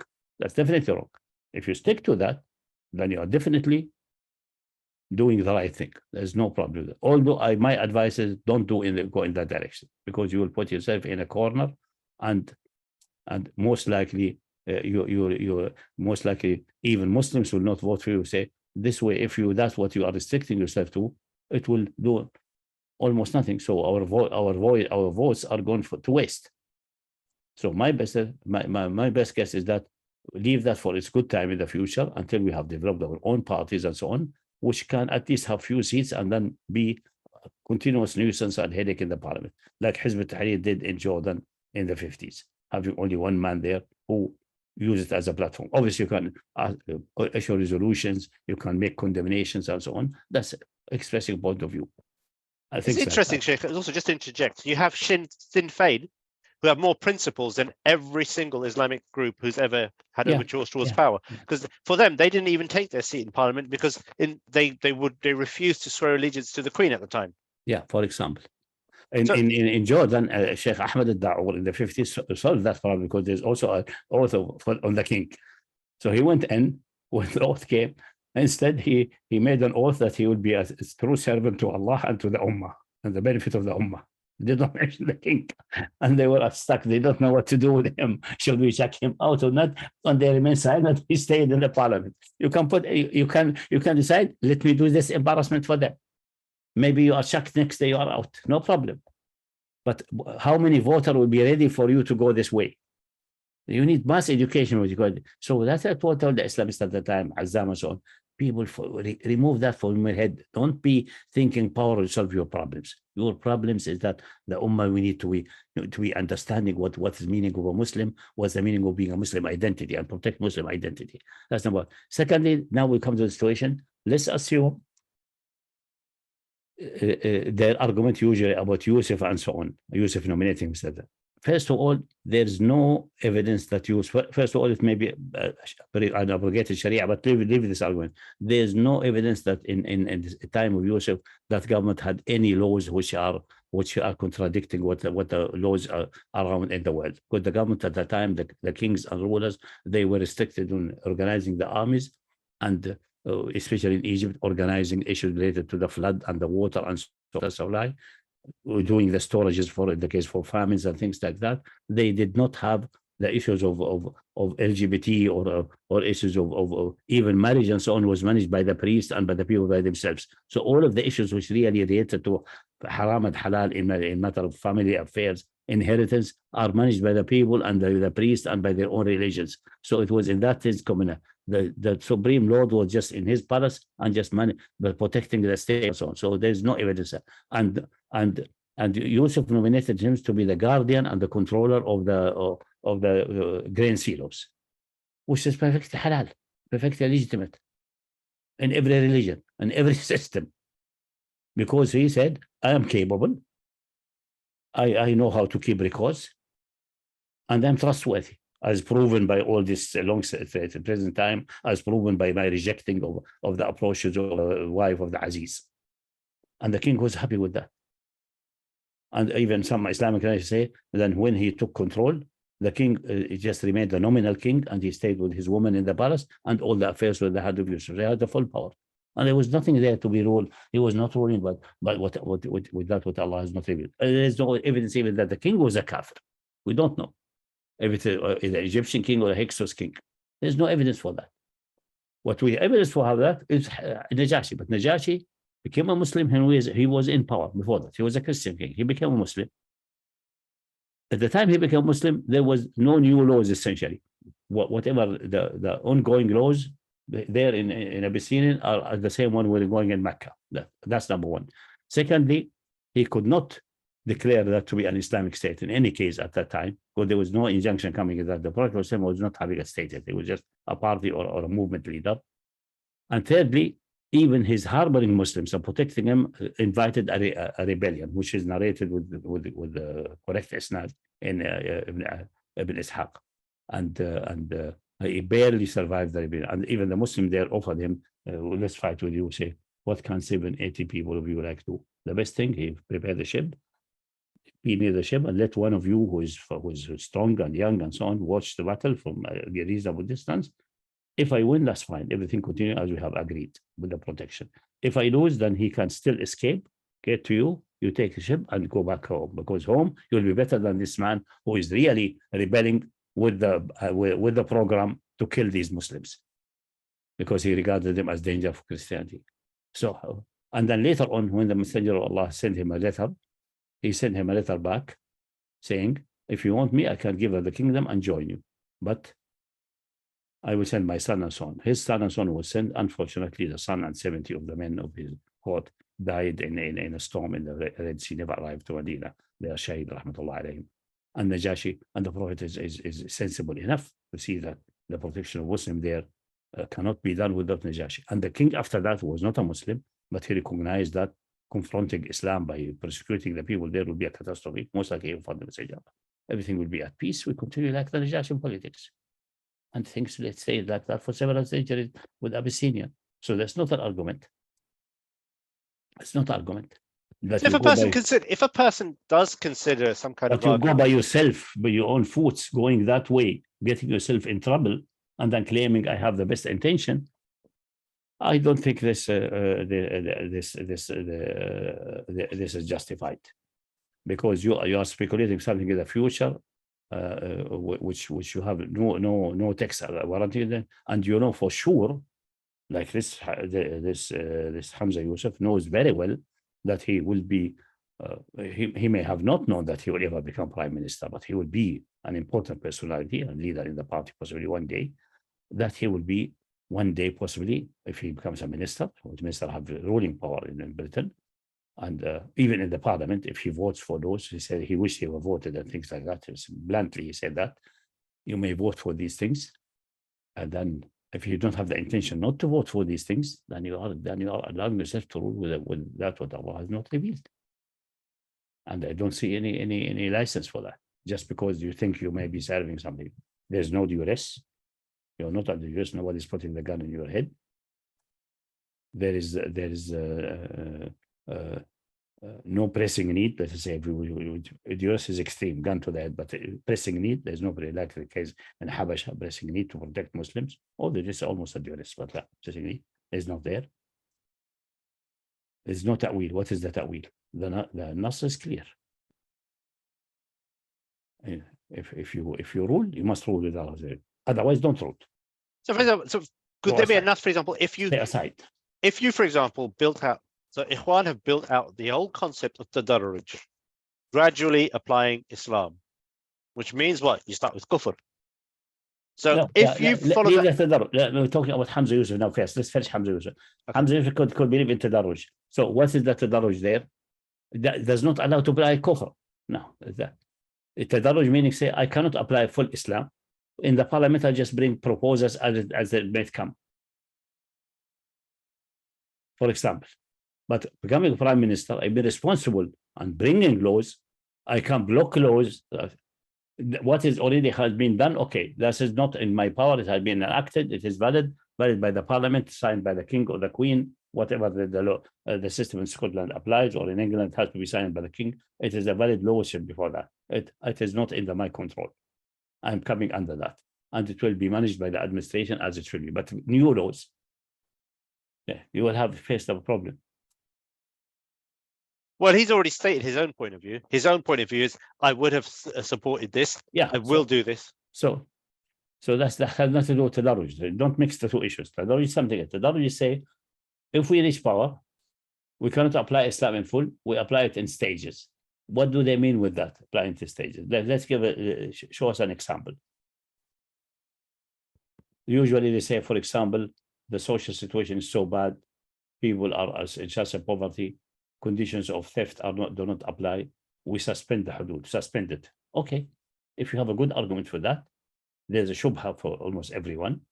Fine, but you could enshrine that in a law, in a transition period of 10-15 years until the general everyone under the poverty level, and those people who may have not known about Islam, like people coming from the jungle. By the way, even in Egypt, there are certain villages, but usually in the desert oasis, they don't know even how to read the first or two ayah of Fatiha. They don't expect people to know about the fine points about theft and things like that. All the people know by fitra that theft is not good and haram, but I mean other things they may not know about. Then you don't apply. But that's not tadarruj. It's the Sharia exemption. The word tadarruj, I cannot make any sense about tadarruj. The best thing is I say tadarruj, say, tell me exactly what do you mean with tadarruj. Step by, give me a scheme so I can understand what's the meaning of tadarruj.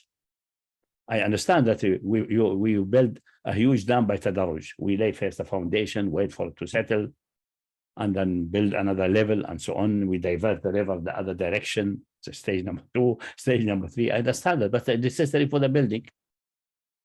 But the tadarruj what I suggested for the election here is that what I just suggested. Start with the council and so on. Establish yourself and school boards and so on. So you're saying that, effectively, look at society as a wider whole and our end game. no need to engage in these kind of activities. Firstly, because it's prohibited. Again, that is absolutely prohibited by kufr. It backfires. It's bad. It is bad. It will backfire. If anything, to be honest, Sheikh, it's our own sentimentality which effectively we give them husn al-zan in issues which are iman and kufr. So, for example, we say we assume this person is this, when it's highly likely the amount of people that become become effectively apostates, who may be atheists to start with. It's more likely that, you know, because Islam, for example, if you can just as equally say that Nicola Sturgeon is a Muslim, if we're going to go that way, because maybe she's doing taqiyya. Because effectively what they do is they mix a poison pellet with the tadarruj, Maslaha, and then taqiyya. So this person is now a super Nicola agent Sturgeon doing all may be three. very well a good Catholic, but she says this is the state. We are not with the kingdom of Christ is otherworldly. And we have that's the society pressure. That's the pressure of the time, and the state is not there to oppress the people and go against their majority. That's their majority.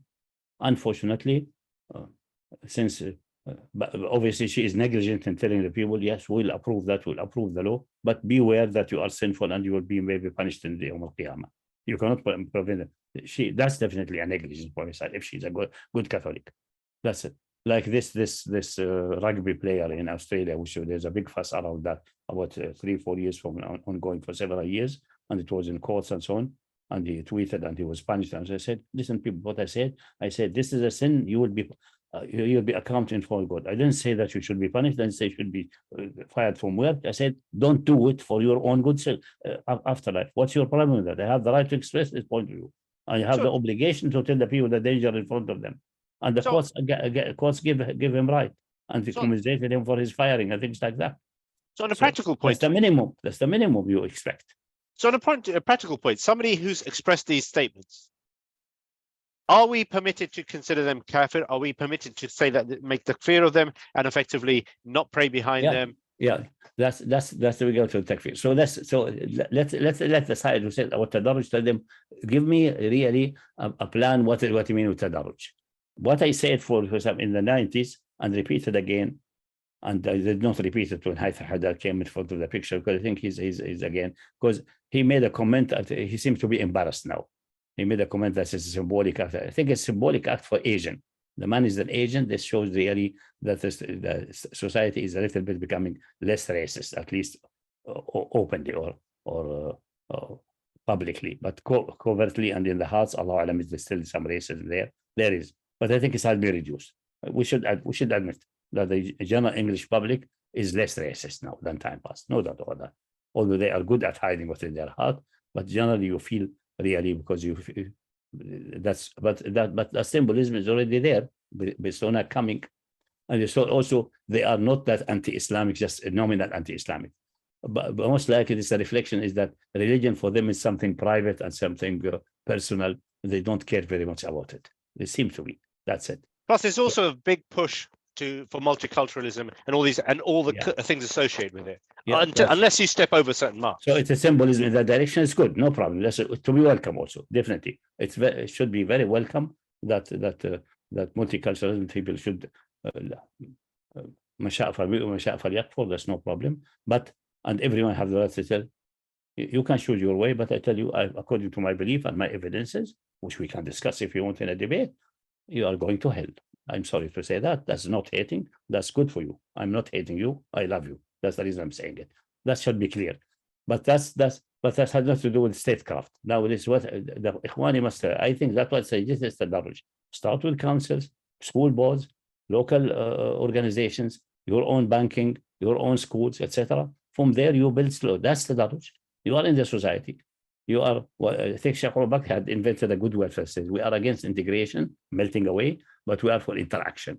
We interact. We don't live in a ghetto. It's not a ghetto style living like the poor Talmudic Jews. I say Talmudic Jews deliberately because the real Judaism of Musa is not like that. Does not get you in a. But later on the Jews, because they got themselves in trouble and some injunctions came which made them really living in a depressed ghetto-like style. But that's another problem. They could have gotten out of that long ago, but they chose not. So let them there where they wish. Cannot do anything much about that. So that's it. That's this point. Now, I think that's clear now. Those who talk about tadarruj, they use the word tadarruj without giving. Usually, they argue for it. Injunctions came, for example, in Islam, bit by bit. Khamr was initially permitted. So, what the Americans came is again, it has been partly pronounced in earlier times when some people, especially Hizb ut-Tahrir in the 50s, were using the term Kufr system and things like that, and some like Sayyid Qutb were using a language like Jahiliyyah and things like that. Whatever is something in that direction. Al-Hudaybi came with his book Du'atul la Qudat. We are just calling for Islam. We are not judges. So. But this is really shows that he's either the issues in his mind is confused, or he is trying to do like Paul, escape the punishment of the emperor by claiming, "Oh, God appointed you to manage the world, like the kingdom of Christ is otherworldly," and they did not, by the way. Neither early Christian escaped the punishment. Nobody will be fooled by this. If your ideology by its own structure undermining their power, they will notice that, and they will say, "Well," and then declare you to be a hate preacher and things like that. It's unescapable. This is recognized in one interesting narration in our work about Nusra and Tala and Iqamat al-Dawla. In the meeting with the tribe of Muthanna, they asked him, "What do you have to offer? What you are calling for, the brother of Quraysh, to the Messenger of Allah?" And he said, "I'm just calling to say La ilaha illallah Muhammad Rasulullah." And Muthanna ibn Harith, I think, said, "What you are calling for is not liked by kings. La ilaha illallah Muhammad Rasulullah. Kings want to be gods on earth. It's Khalil what La ilaha illallah Muhammad Rasulullah means. There's no deity, no lawmaker, no sovereign." He understood it on the fly. Now, what you're calling for will invite problems with kings. And they said, "And we cannot, at the moment, we are unable, we can give you protection. We will harbor you. We love that, no problem." Because I think they were Christian or inclined to Christianity. "We love to harbor you, no doubt about that. But we can give protection only from the Arabs. But from King Khusro, we're not capable yet for that." And the Messenger of Allah said, "The religion of Allah must be protected from all wrong. If you cannot give protection from Kisra, then you are not able to give protection as it should be." And then he continued, but he praised them. Anyway, so kings know that, rulers know that. You cannot fool them. That's the same with Hudaybi. I think Hudaybi is one. Was he executed, Abdul Nasser? Maybe Abu Muhammad can tell us in a later, not now, about that. So it doesn't fool anybody. It doesn't. That isn't no way. Now, back to the situation. These people are coming with the same tone. Most likely they're confused, or and they want to appease the American authorities and things like that. The reality is the following: they claim takfir. If you mean they claim someone to be a kafir and they claim to be apostate, obviously we say there's no Ar-Riddah, but they still can sue someone to be a kafir, but it has other repercussions. It's not only that someone can be a kafir, he can get away with everything. For example, in that case, all children born from him when he was a Muslim are, by definition, anyone born is belong to the religion of his father and mother until they come out of age, and then they choose their own religion. Okay, so children who are born after when he was a Muslim, now he is declared apostate by court law, after verifying and so on, and then he has no custody over them. That's number one. Mothers also have no custody, except children who are in the age of need, or it's called foster age, like almost at 6-7 years, because they need the mother for survival, food, and so on. But after that, that's fosterage. That's fosterage remains, because even a kafir mother has fosterage, but not God. That's one repercussions. Secondly, the issues of inheritance and so on. His relation to the next of kin and matter of inheritance is disconnected. That has to be on record for the inheritance issues. So there are worldly issues of that, and that may be needing to be established by a court of law. But that's in where these things are relevant to the Islamic domain. Here, there's no relevance to that, because inheritance anyway are regulated by the British law unless you write a will. You exercise your right of having a will, which you can even allocate your money for dogs if you wish. That's the British law. Otherwise, it will go according to British law. So that's the reason people are writing so-called Islamic will, dividing things according to Sharia, as good as they understand it, obviously, and hoping that the best that it will be divided according to Sharia, but it's due to the will, according to in view of the British government and the law, not in view of Allah. That's it. I can see one thing in terms of Mohammed Hijab when he mentions about communication, in terms of the Ummah in some way ostracizing people who take these unequivocal stance, which are completely divergent to Islam. So, for example, if we normalize this kind of behavior as what they have done in America, when they have, for example, Ilan Umar, who's this other person who's got all kinds of nefarious kind of stances, Rashid Talab, similar advocates of all these kinds of kufr. I can see merit in terms of exposing them and in some way ostracizing them. No, but I'm discussing the matter of Riddah and so on. Now, the judge is required for this issues of inheritance and so on, and that's only in the Islamic domain and so on. Well, but it's also, it cannot be called excommunication. It's calling just applying the Islamic law related. This one has lost custody, has lost inheritance right, and things like that. That's not excommunication. That's issues of allegiance and belonging. Again, it's not excommunication, because we don't have community in the sense of the church. But now the question, declaring kafir just a matter of intellectual discourse or a matter of statement, it's an extremely dangerous issue, and but it's regulated by one hadith of the Prophet. Is the hadith says, "Man qala li akhihi ya kafir, faqad ba'a biha ahaduhuma." Who said to his brother, "You are a kafir," then one of them will end being a kafir. So it's very grave, unless you are absolutely certain and you have irrefutable evidence which you can't stand and argue for it in Yawm al-Qiyamah in front of Allah subhanahu wa ta'ala, then you should not declare anybody kafir. Otherwise, it can return back to you. That's it. So there's no need for a judge or anything. You have to be the judge of your own self in that case. So what Mohammed Hijab and others did, based on that, what the evidences they saw on the, and also basically the Sharia evidences, to declaring this one is to be a kafir, this Hamza Yousaf, because of his utterances. Yes, I think it's warranted.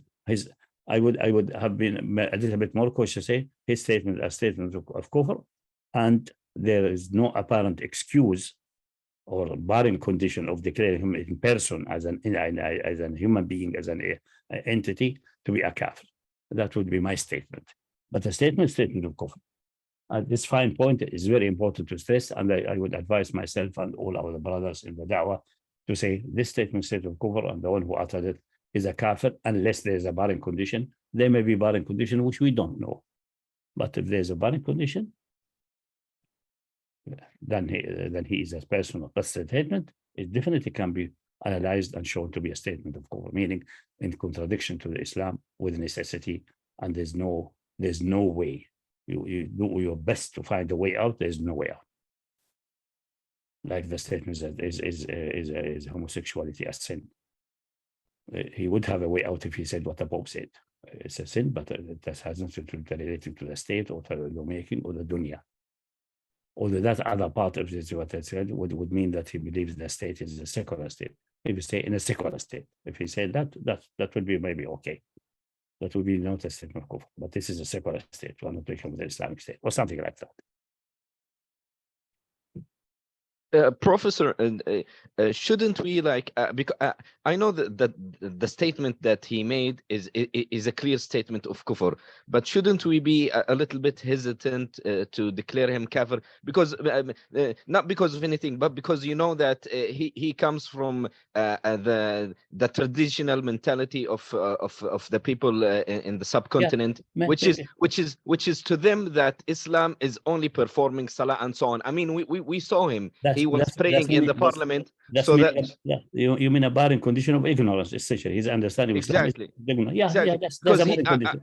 I assume he's very deficient in Islam to the point that he thinks Islam is just showing people that I am praying in the parliament. So that's to him is like, okay, we established Khilafah already. Not necessarily. Abu Muhammad, two things to add. I will not go into the details, because this that's like we are in a court of law about this man. I would say, as Da'iyah, we say this statement of kufr, and this man is himself is definitely a kafir unless there's a barring condition. One of the barring condition is ignorance. Maybe he's ignorant, need to be educated. Another barring condition, duress. Maybe there's duress, we don't know, etc., etc., etc. We list the barring. Every time we mention that, we tell the people what are the barring conditions, either in summary or in detail. Like I mentioned earlier, I made just a summary, and that's it. But the most important, I think, always is to show that the statement or the point of view, is it within can be tolerated within the wide frame of Islam, or it is completely out of frame, completely and utterly out of frame. That's it. I think they should restrict ourselves to that, and they should also restrict ourselves, avoid using terms which do not belong to the Islamic way of analysis and state and society discourse, like excommunication and things like that. No, there's no excommunication in Islam. There may be, if there's an Islamic state and someone joined the kuffar and the part of the state, then he breaks his Islamic allegiance and citizenship. That's something else. But this is not excommunication. That's something else. It's not excommunication in the clear sense. And use terms which are really genuinely Islamic, and if necessary, explain them in more details, so that people get in the mindset of understanding what's going on, understand the difference between our vision of the reality and society and state, and the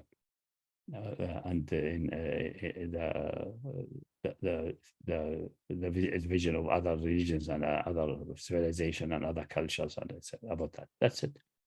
I think this settles all question about this. So the only thing which should be to be noted about what the discussion of the brothers, Hamza Yousaf and Mohammed Hijab, if this concerning the brothers in America, they're completely mistaken. Takfeer, if it is done in the proper way, I would suggest maybe still Mohammed Hijab and not Hamza, but Mohammed Hijab still cannot separate very much from his slightly Wahhabi influenced background. This you see, for example, this may be an opportunity to maybe he will hear this message. And when he translates, for example, La ilaha illallah, there is no deity worthy worship except Allah. The word worthy worship is a contradiction. There is no deity except Allah. Deity is by definition the thing which is being worshipped. Deity is the entity which is the word deity, meaning the things which we being worshipped, meaning being a deity, attributing the deity attributes, as we discussed in the book of Tawheed. So this translation is the Wahhabi translation, is a dangerous one. It contains any kind of contradiction. Again, many people do not know that. But Sheikh, bringing that up, I mean, if you look at, for example, so again, just to harken back to it means let me just explain a little bit. There's no deity worthy worship. There may be a deity which is not worthy worship. It's impossible. There's no deity whatsoever except Allah. That's it. So you see, if you analyze it further, it's almost like a statement of kufr. And a man like Mohammed Hijab, first class Islamic da'iyah, very eloquent and sophisticated, even have overlooked that.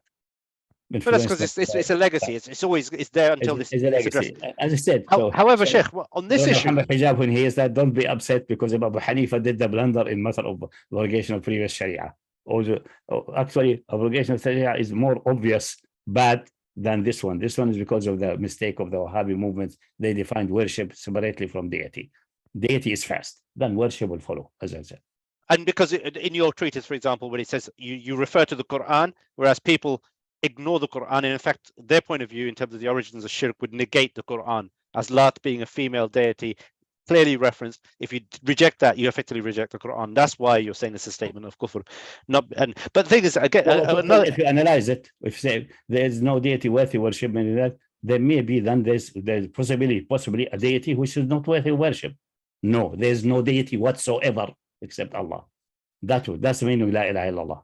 On this subject of ignorance, I want to bring now. You brought up the issue of Wahhabis. Now, if you look at, for example, you look at the West, it's clearly kufr, and then the Ikhwan will say in terms of gradually implementing Islam.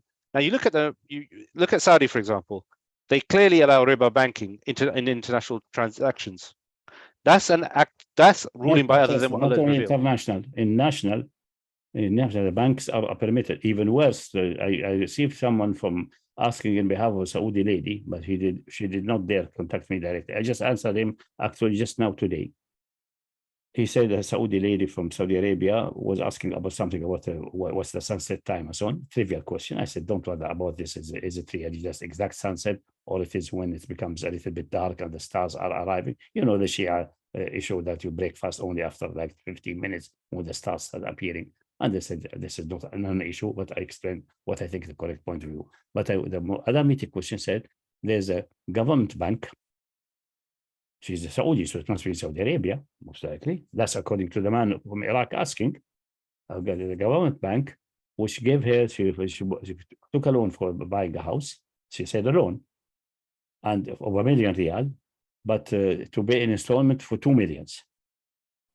And she asked a sheikh there. She seems to be from Shia background, Allahu Alam, because this Iraqi seems to be a Shia. Allahu Alam, I'm just guessing. But anyway, ask a sheikh. And he said, it's riba, but it's okay because it is taken from the government, and government is not a specific entity, it's a known entity, taken from Majhul. Anyway, I told her this is definitely a wrong fatwa. But interestingly, since what I'm would say about that is that not all the sheikhs, such fatwas can happen, and it can happen to anyone, to us, to everyone.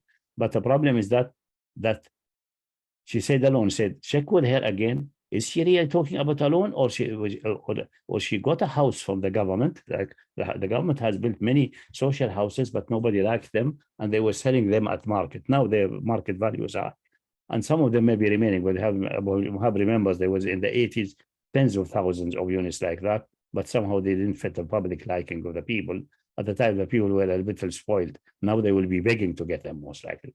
And they used them to harbor the Kuwaiti when they ran away from Kuwait, etc., etc. And they started quite recently, maybe 10 years, 15 years ago, sending them in on installment to the people. That's different. I told him if he's getting from them a house, so the installment, even if the current price, if you pay cash, is $1 million, and the installment is 2 million, that's perfectly fine. That's sales contract, installment sales contract. It's different. That's like HSBC you do with they buy your house and they rent it back to you. Or now Rayyan and things like Islamic banking. So that's perfectly fine. That's absolutely no problem. But make sure, ask her, that's my point now, just mentioning it, make sure that it's really like that. That's really a loan. Because I don't think that I never thought the Saudi would step even that the government itself, because it's supposed to be a government institution, a government bank, a government-owned bank. That the government-owned bank is doing blatantly, openly usury contract. That will seal even the kufr 100%. Because before that, they were permitting usury banking. They were allowed, no doubt about that. But now they are doing it themselves. In addition, they are enacting it. If it is so, but let's wait for the answer. My feeling is that they didn't bother now. They are just stepping over the wall.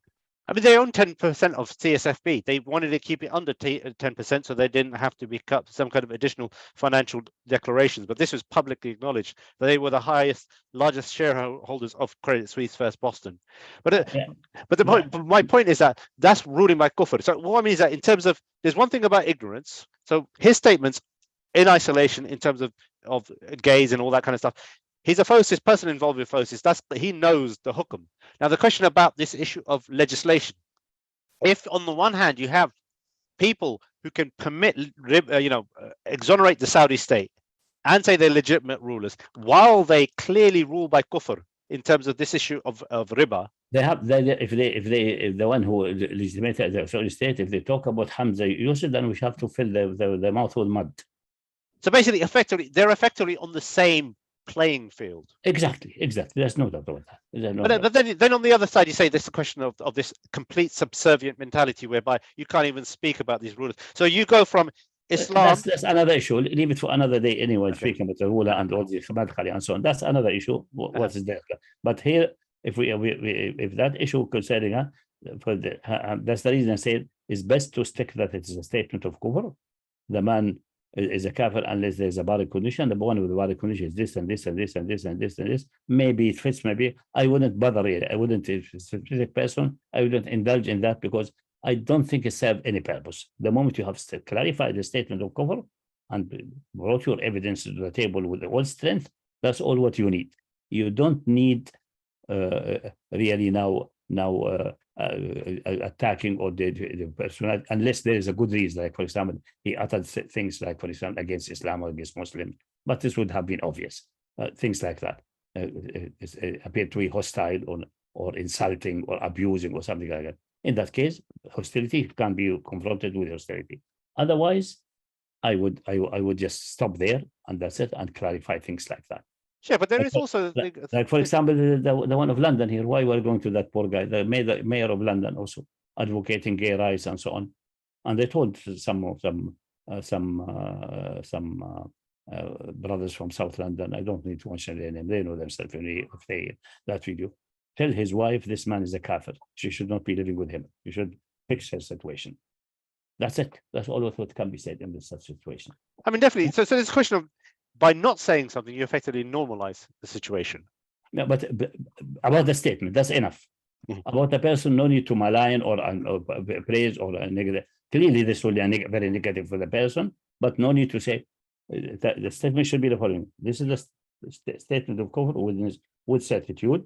Whoever utters such a statement of kufr with certitude is certainly a kafir unless there is a barring condition. And But take that's it. Sadiq Khan then. Take Sadiq Khan. Almost without fail. I used to pray in South London. He would be doing Jummah there. Without fail, almost, unless whatever else is that. So he's part of the community. So, I mean, for example, there is a practical implication in terms of you're going to be praying next to this guy potentially. That's the reason I told it's a friend. His wife is also attending Jama'at Tabligh, etc. Tell her that and let her have the responsibility for that. That's it. That's all that can be said. And if it needs to be said publicly on an occasion like this was addressed publicly, I didn't address in public because none of my business at the moment. I have other things, more important things to do with the rulers in the Muslim world, and I commented on him sometimes, but because Mayor of London is nothing really in such an importance or a prominence internationally, and in London maybe, but internationally that is worthy of having videos like that. You see, even I don't think that anybody did any videos about him concerning. Poor guy, he sold himself for a meaningless position then. Yeah. Anyway, maybe this will give him great hope that one day he can jump and become the Prime Minister of the UK. And also rule by kufr. Because this is the thing. It's like he's already stuck up to his ears in kufr ruling and the kufr state. It's like saying, if I want, which car would you like me to run over you with, a blue one or a red one? Yeah. Anyway, let's focus on Hamza Yousaf. That's it. I wouldn't really talk about excommunication nor about the person, except just the general statement said that's the safest, not only the safest, which applies the hadith correctly, so that you are in a safe ground. I don't declare him to be a kafir with certitude, but if there's no barring condition, he's definitely a kafir. But we establish first that the statement or the act is with certitude an act of kufr. And it will be interesting to wait for the answer of that sister from Saudi Arabia if it's really a loan from a bank which is on the government bank. Bank Hukumi, she said, the Bank Hukumi, government bank, yeah. But one thing you can also check is Saudi National Bank owns the highest stake in Credit Suisse versus Boston, because when that whole I forgot the name, Signature Bank and all that fiasco was going on. The people may sneak their owning as an investment, outside investment and things like that, but their government established in their own domain, fully owned by them. So that sheikh gave the fatwa, this is owned by nobody, it's anonymous, owned by the government, which is an unknown owner, public hand, which is not specific person and things like that. That's as dumb as saying somebody puts, so imagine you have a tablet which enshrines your law and you write it, say, oh, no one owns the tablet. It's law. Yeah, I know. I'm not discussing with that sheikh. I'm discussing maybe he has an excuse. For example, he could say Omar did not cut a hand of one thief who took from one slave who was owned by the public treasury, who stole from the treasury something, and he did not cut his hand. Allah's money stole from each other, so stole from himself. So Allah's money comes here because he's owned by the public treasury, and he took from the public treasury. So as if you're taking from yourself.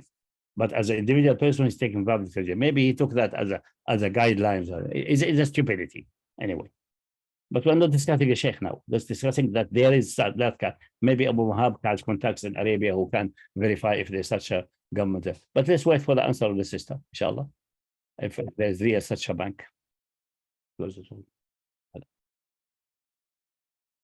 So let's wait for that. But this is a footnote because the kufr wahid is already clear there long ago with us now. We don't need to bother about that very much anyway.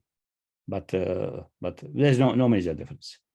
Only that this guy, like this guy, he invited the media to show that he's praying at home and praying in parliament, which is fine. He may be really praying. Maybe he's not even forsaking salah.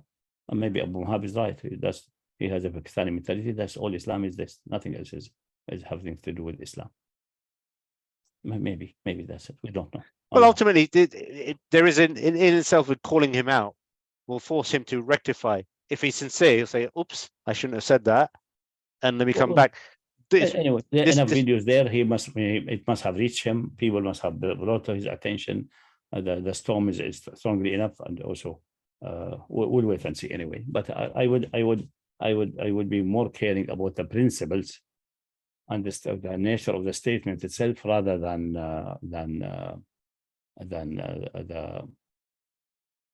the person. Yes, we should ignore the person. Yes, indeed. Which points did we have still to? I just want to add another quick thing. You know, I don't think that the problem is only in the statements or the utterances of this guy. I think the problem goes back way back. You know, before like 100 years ago.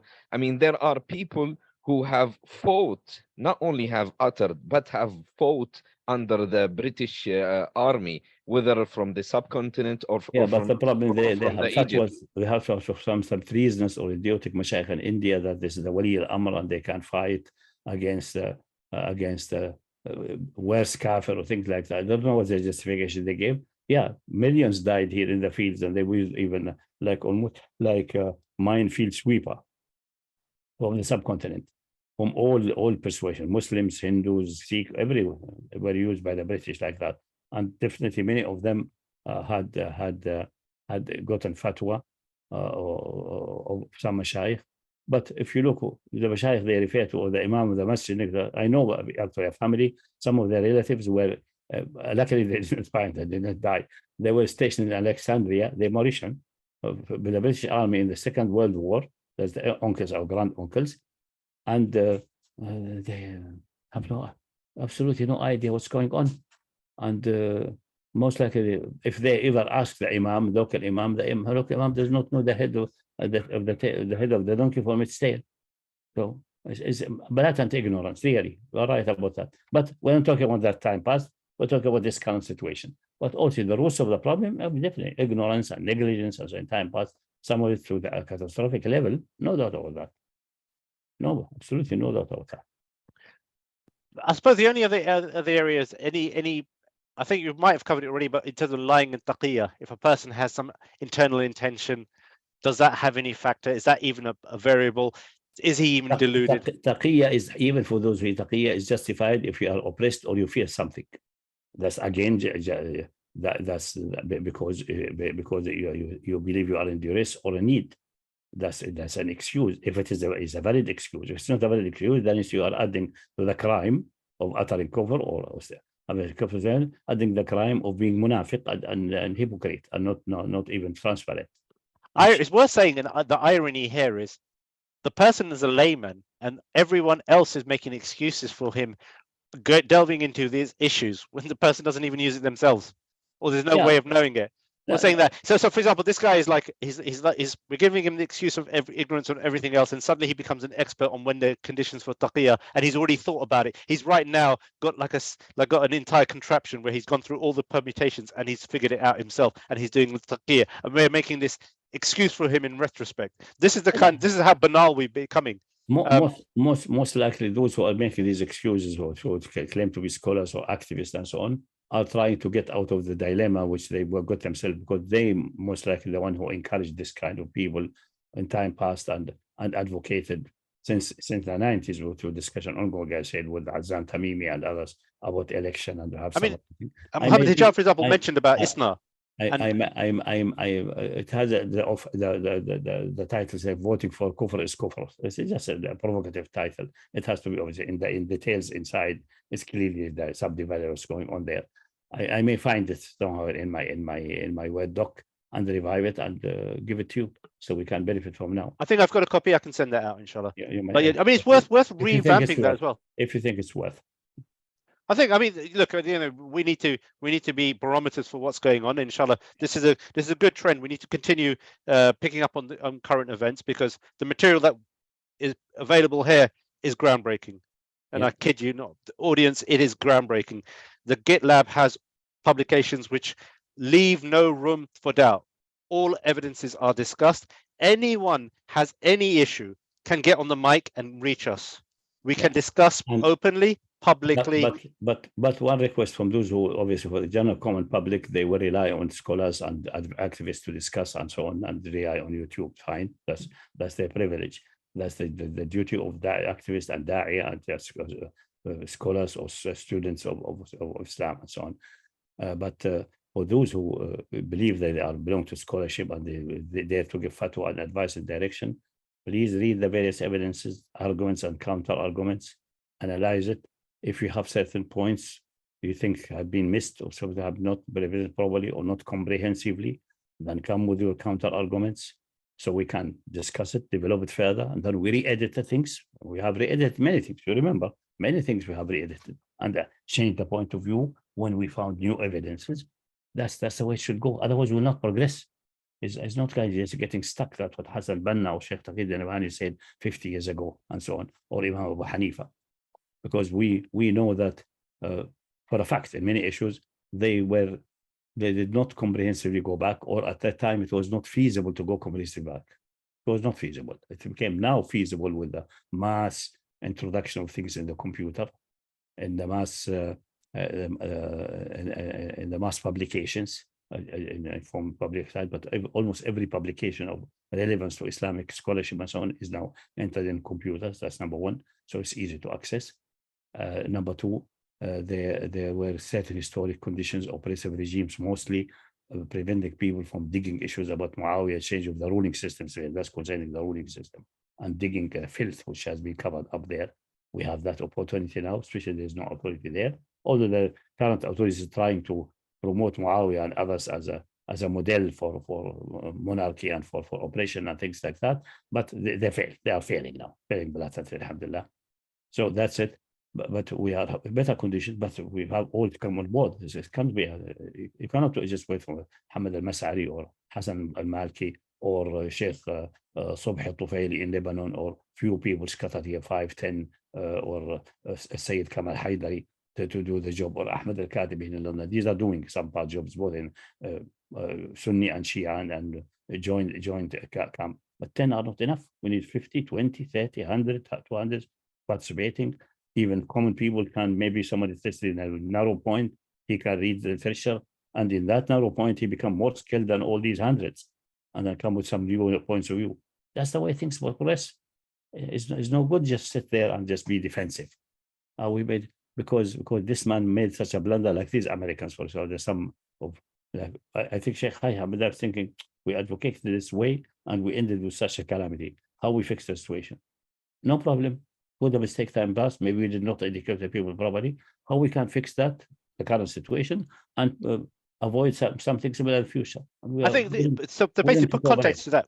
It's a ghetto mentality. I don't think it's not the place to blame anybody. But the thing is that we just put context to that. So it's a ghetto mentality. Somehow we're just so defeated. Just any kind of crumbs you get from Mr. Kafir, you just say, yes, sir, 20 bags full, sir. So for example, the people who actually, they didn't have a contention. They had, sorry. So Mohammed Hijab, for example, once commented on USA proceedings. And then Yasser Qadhi said, why are you getting involved in our affairs? This is our problem. Mm-hmm. Yet, when Mohammed Hijab made takfir of someone in Scotland, which is his domain, as it was part of the British Isles, Yasser Qadhi commented on his takfir of him. So Yasser Qadhi, who's a great, very knowledgeable and brilliant material there, no doubt.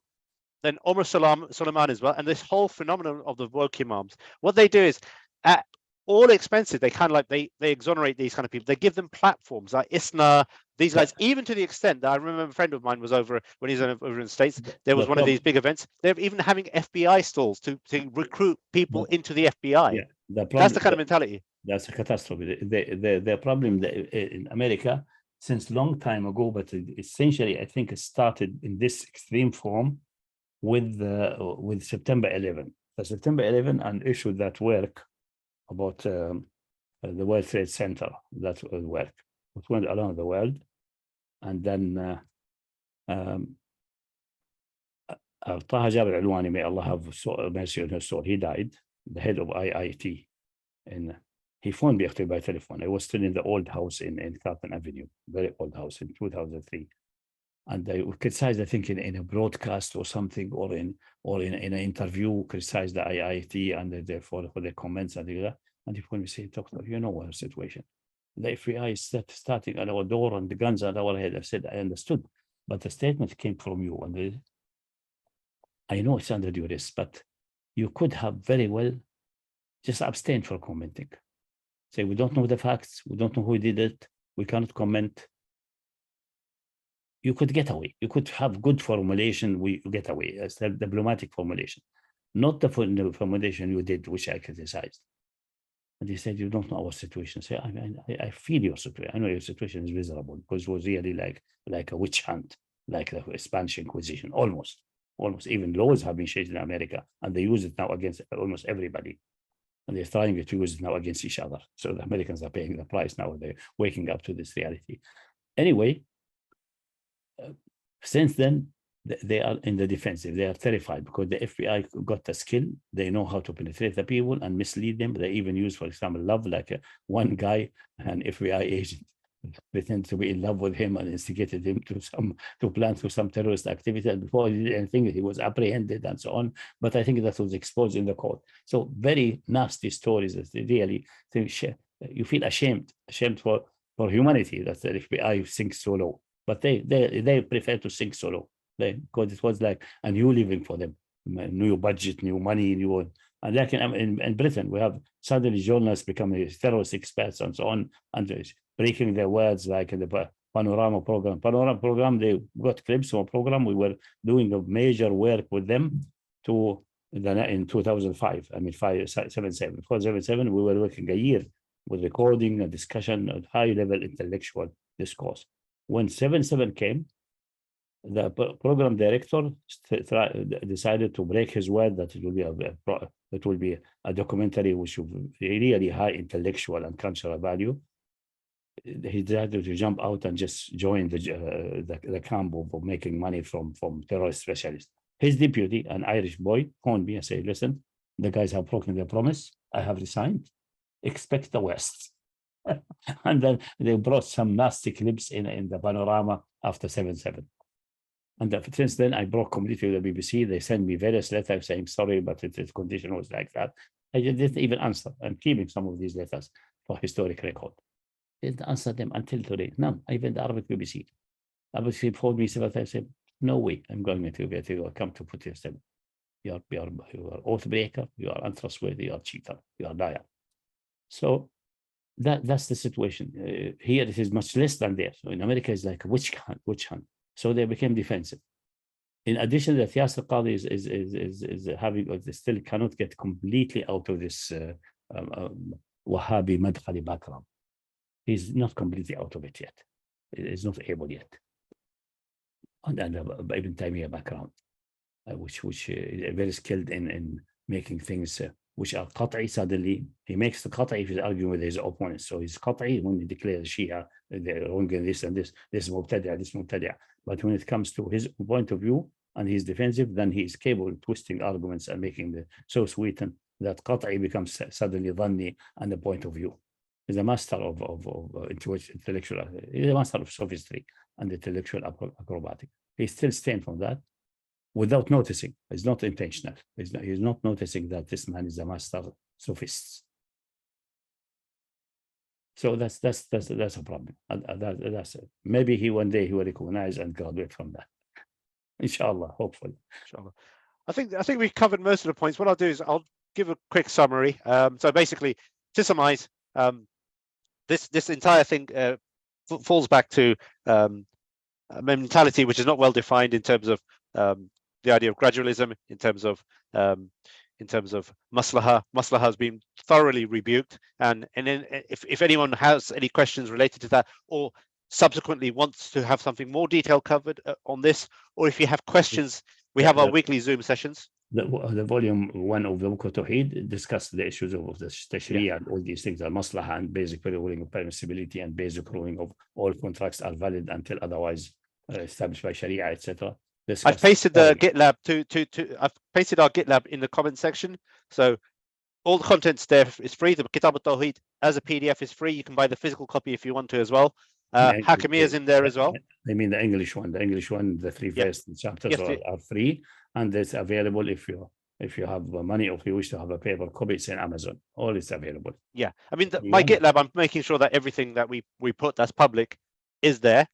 So, you know, bookmark that by all means. So the issues of Maslaha has been covered in this talk. If you have any ongoing questions, we have our weekly Zooms. More than welcome to join. More than welcome to discuss directly. That's So I the think this is Quran. on merit. You mean the Quran Zoom? Yeah. At the end of that, we have questions and answers and so on. Yeah. Yeah, and also carry this message to the notable individuals as well. So we invite discussion. This is not about a one-way street whereby we're just going to take the moral high ground. We're just going to say something. Everything, the dumbest person can come and make a point, and we have had some of them. Absolutely. And the person with, yeah. So that's that part. Now, in terms of, so Maslaha has been, I'd say, thoroughly debunked. In terms of having a greater narrative for Muslims in the West, we've touched upon that in terms of how it's important to get involved in local activities. If you wanted to go the government route, then you're going to have to be very cautious in terms of local authorities. Exactly. Yeah. And in terms of voting, if it's not in the GitHub, then let's get it there. Make it also a PDF beside the Word docs available. Although it's a bit ancient, maybe it needs a guide, but it already, I think it's good enough for that level.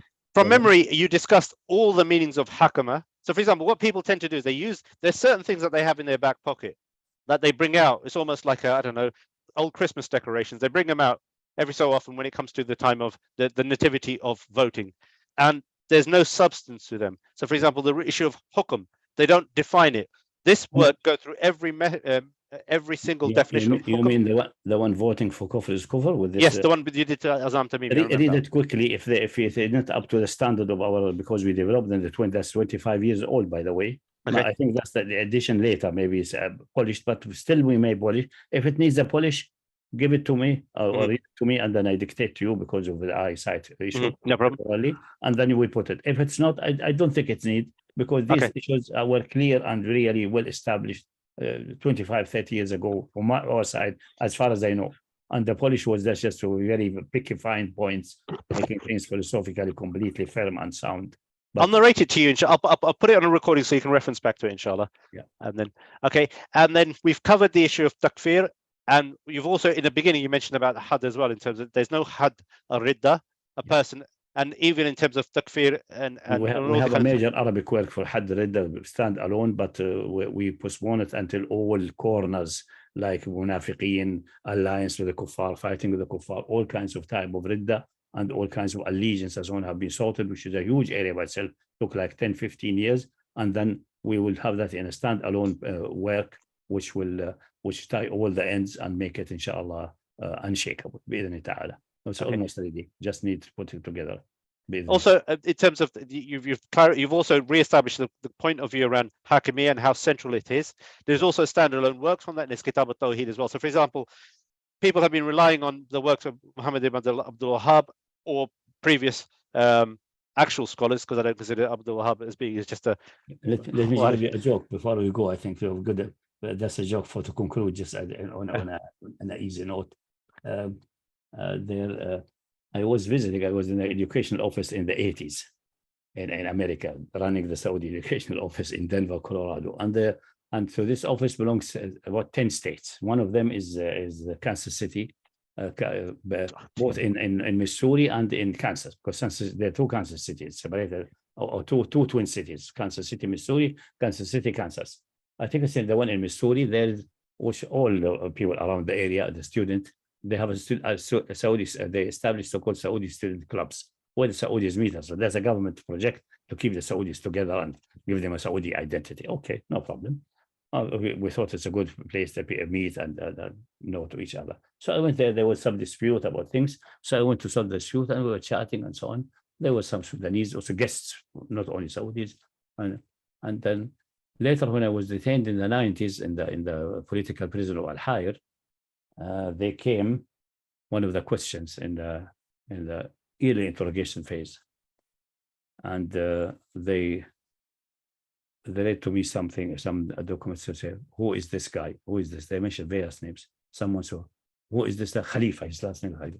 Say, I don't remember this guy, but the name sounds like, because the Sudanese love the name Khalifa, Sar al-Khatama, this is a very Sudanese name. must be Sudanese or something. Say, and then he hit me with a stick. Say, Mas'ali, don't lie. I say, told you, I don't remember. If I remember, I tell you, what's the problem? I said, and then mention various names. They say, Fulan al-Usail. Say, this guy was, I was visiting it. Is it related? Say, well, you were in the club there in the Saudi student club and so on. And you uttered certain extremely dangerous things. I said, what dangerous things? I'm a Saudi official at that time, and they know that students must be infested with spies, etc. So I am not stupid to utter dangerous things. What dangerous I did utter? I say, well, you did utter. He brought a report. Someone wrote a report. No. Was it? You said, if I have authority over the official textbooks of religion and so on in Saudi Arabia, I would change these textbooks of Tawheed and Fiqh and so on, including the Kitab Tawheed, Mohammed Hijab, and others. I don't remember now. Said, yes, what's dangerous in that? Said, that's what the report said. Don't you know this is really extremely anti-Islam, anti-Saudi Arabia?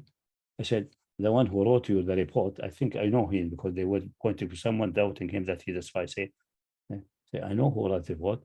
He's actually cheated you. I didn't say that. What I said is that all these books, I will accumulate them, get to the Safa, that's the government palace in Riyadh, in front of in the public place, file them and ban them publicly. Stop asking questions. Say, by the way, thank you very much for confronting me with this question, because I know now who is the spy who wrote that to you. And you know he's in, and he's still now, until now, I think he's still, at the time he was, I think, associate professor, maybe he's now full professor, maybe he's retired in the agriculture, the College of Agriculture in Saudi Arabia, in the University of King Saud University, Riyadh. You just exposed your spy. And they were red-faced. Just for, so not abolish them, burn them. They're really a problem. They tune to your mind to become, to degenerate from a human being into a donkey. Also, Sheikh, it's interesting. You mentioned in scholarship, you mentioned Egypt, you mentioned Syria. You omitted Saudi. Is that because of that? Is there any?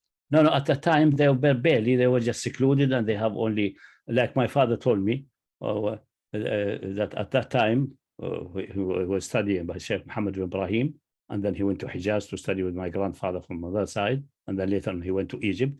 They said at that time, all of us, there's a book of Tawheed, some Sharh, and Muhammad Ibrahim was interested in Arabic language, and my father was very well in Arabic language, and he was doing Arab, like grammar and analyzing grammar for the other students, and that's all of that. Say at that time, if you have read Zad al-Mustaqna, this is a very small compendium of fiqh, then you are qualified to be a judge. That's it. That's the scholarship there. There was nothing, no really a great scholarship of any relevance. If there's anyone, then it's in Hijaz, and in Hijaz, they were subdued because the dominance was for the Wahhabis. They are taking this teaching shade and then just doing Kitab al-Tawheed and this trivial basic things. And the major other one coming from Syria and Egypt, they were just for some time and going back. Until my grandfather, mother's side, and others came, like in the late 40s, 30s, and so on. Then some scholarship started developing. But the real scholarship over the several centuries before was essentially in Egypt and Syria and so on. Yeah, there's a bit in Hijaz, Mecca and Medina, because most of these scholars will come to Hijaz in their old age before hoping to die there, and so they have some halaqas there, yes. But usually Mecca and Medina are regarded as belonging more or less culturally to Egypt and Syria. And administrative-wise, they were always belonging to the Egyptian control, Egyptian government. So all they have their own local government. So, but the main centers really is Egypt and Syria since after the fall of the Khilafah Abbasiyah. Okay. So yes, Professor, I just want to finish up with one last thing. You know, it's important. I don't know if you mentioned it. Mohammed Hijab, he said that you know something about excommunication, and you said this is very non-Islamic thing to do. Only the term. Exactly, but unfortunately, I think Mohammed Hijab, he got it somewhere from the Islamic books, you know, from the traditional Islamic books, you know, because we have sayings. Unfortunately, scholars, they say that mubtadi' who does bid'ah, you shouldn't sit with him and you shouldn't Hajar, but chat that's with Hajar. him. That's not excommunication. Excommunication in the church is something different. Uh-huh. It has another formality. You have a candle there. The candle is extinguished. You are cursed. You are out. It is another word altogether. I see. But not sitting with them or not talking to them or doing excommunication is very anti-Islamic, and we have the proof is that the Najrani delegation, when they came to Prophet ﷺ, he debated them. He did not shy away from them or tell them to. Abu Hab, that's the Hajr al-Mubtadi'. This is nonsense of the beginning of the declining time when especially people muhaddithin, Hadith, the people of Sunnah and so-called Sunnah and Hadith were unable to discuss with the people of philosophy, people of ilm al-kalam, theology, and so on, and then or people who are arguing about the government, especially this government is oppressive or not oppressive. Can we rebel or not rebel? And the best way to do is put your fingers in your ear and run away, or say, don't sit with these mubtadi', otherwise they persuade you to become khariji like themselves, things like that. Don't sit with the mubtadi'. Mostly they mean, in first instance, anti-government forces like Abadi and so on. And they usually bring the example of Imran ibn Hattan al-Khariji. Imran ibn Hattan used to be, according to them, just a docile Sunni, according to them. Then there was a lady which is a Khariji, which was fighting against Abdul Malik al-Marwan or something, Bani Umayyah. And then he told the people, get me married to her, I will persuade her otherwise. So he got married to her, she persuaded him, and he joined her.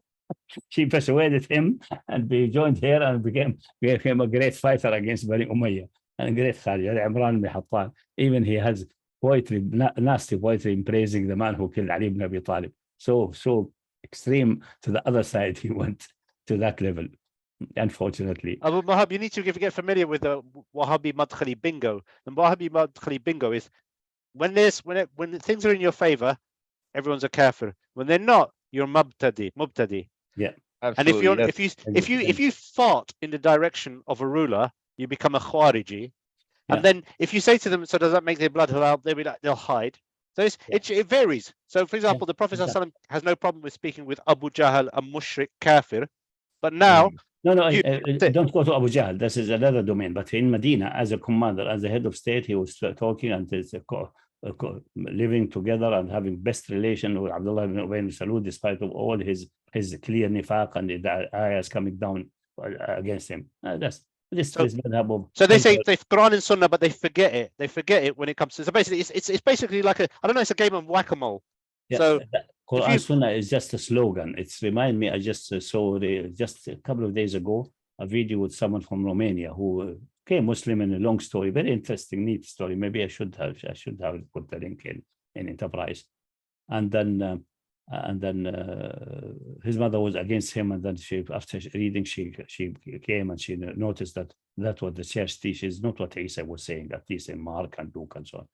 And then he spoke to his grandmother, who the one who really initiated him initially in religion, and became very religious and like campaigner for Catholicism. And she spoke to her, said, what you say is very reasonable. Say, okay, let us read the Gospel of Mark. Said, I never read anything of the Bible. I'm just listening to the priest. These people are listening to the priest. I'm Catholic. The church is the shadow of Allah on earth. What they will say is the correct one. I don't need to read the scripture. They have read for me. That's exactly what they say. But there's a Quran Sunnah. But really, where is Quran Sunnah? What's the ayah and hadith say? Imam Ahmad said, Ibn Taymiyyah said. That's the Quran Sunnah. As communicated through Ahmad, as communicated through the Catholic Church. That's it. I mean, that's the old lady, the old Catholic lady, who's very devoted, and the one who made that guy religious and devotee from childhood. So that 3-hour video covers a lot of this stuff. For example, they attack the Shia, for example, infallibility based off of a hadith about Ali as my Mawla, and we rightfully critique the Shia, saying, look, you can't make someone Ahlul Bayt being cleaned of rijs as becoming infallible. Whereas the Madkhalis, they take a hadith which says that people will have certain qualities, that those who follow and those who follow them, and they made that into an usool. So effectively, they've done the exact same thing as the Shia to make. Therefore, Salaf are these guys. They're the only people you can get your deen from. A term which was made decades later, which was never an issue, became an issue, and then now people centuries later become their salaf. So this is the same thing. So there was a 3-hour video. If you go to our YouTube channel, it's well worth watching because it covers a lot of this stuff. Yeah, just wanted to put that out there because this whole mentality, because ultimately all these things are just perfect ways of preventing discussion. If a person's a mubtadi, you can't speak to him. If you insinuate they're the Khawarij, for instance, back in the days, we used to have this thing when you used to have any Saudi affiliated speaker would only invite written questions. This is just the other way of doing it. They couldn't get away with that anymore because everything's public. So now this is another one. And ultimately, it comes down to the same thing. Al Saud are our enemy. They are an enemy of Islam. We must see that. There is no... Treat them with the same disdain that you treat the British government. So we have clear, we can have clear rebucation of someone who makes overtures to the West. Same way to the Al Saud. See them as the enemy of Islam that they are.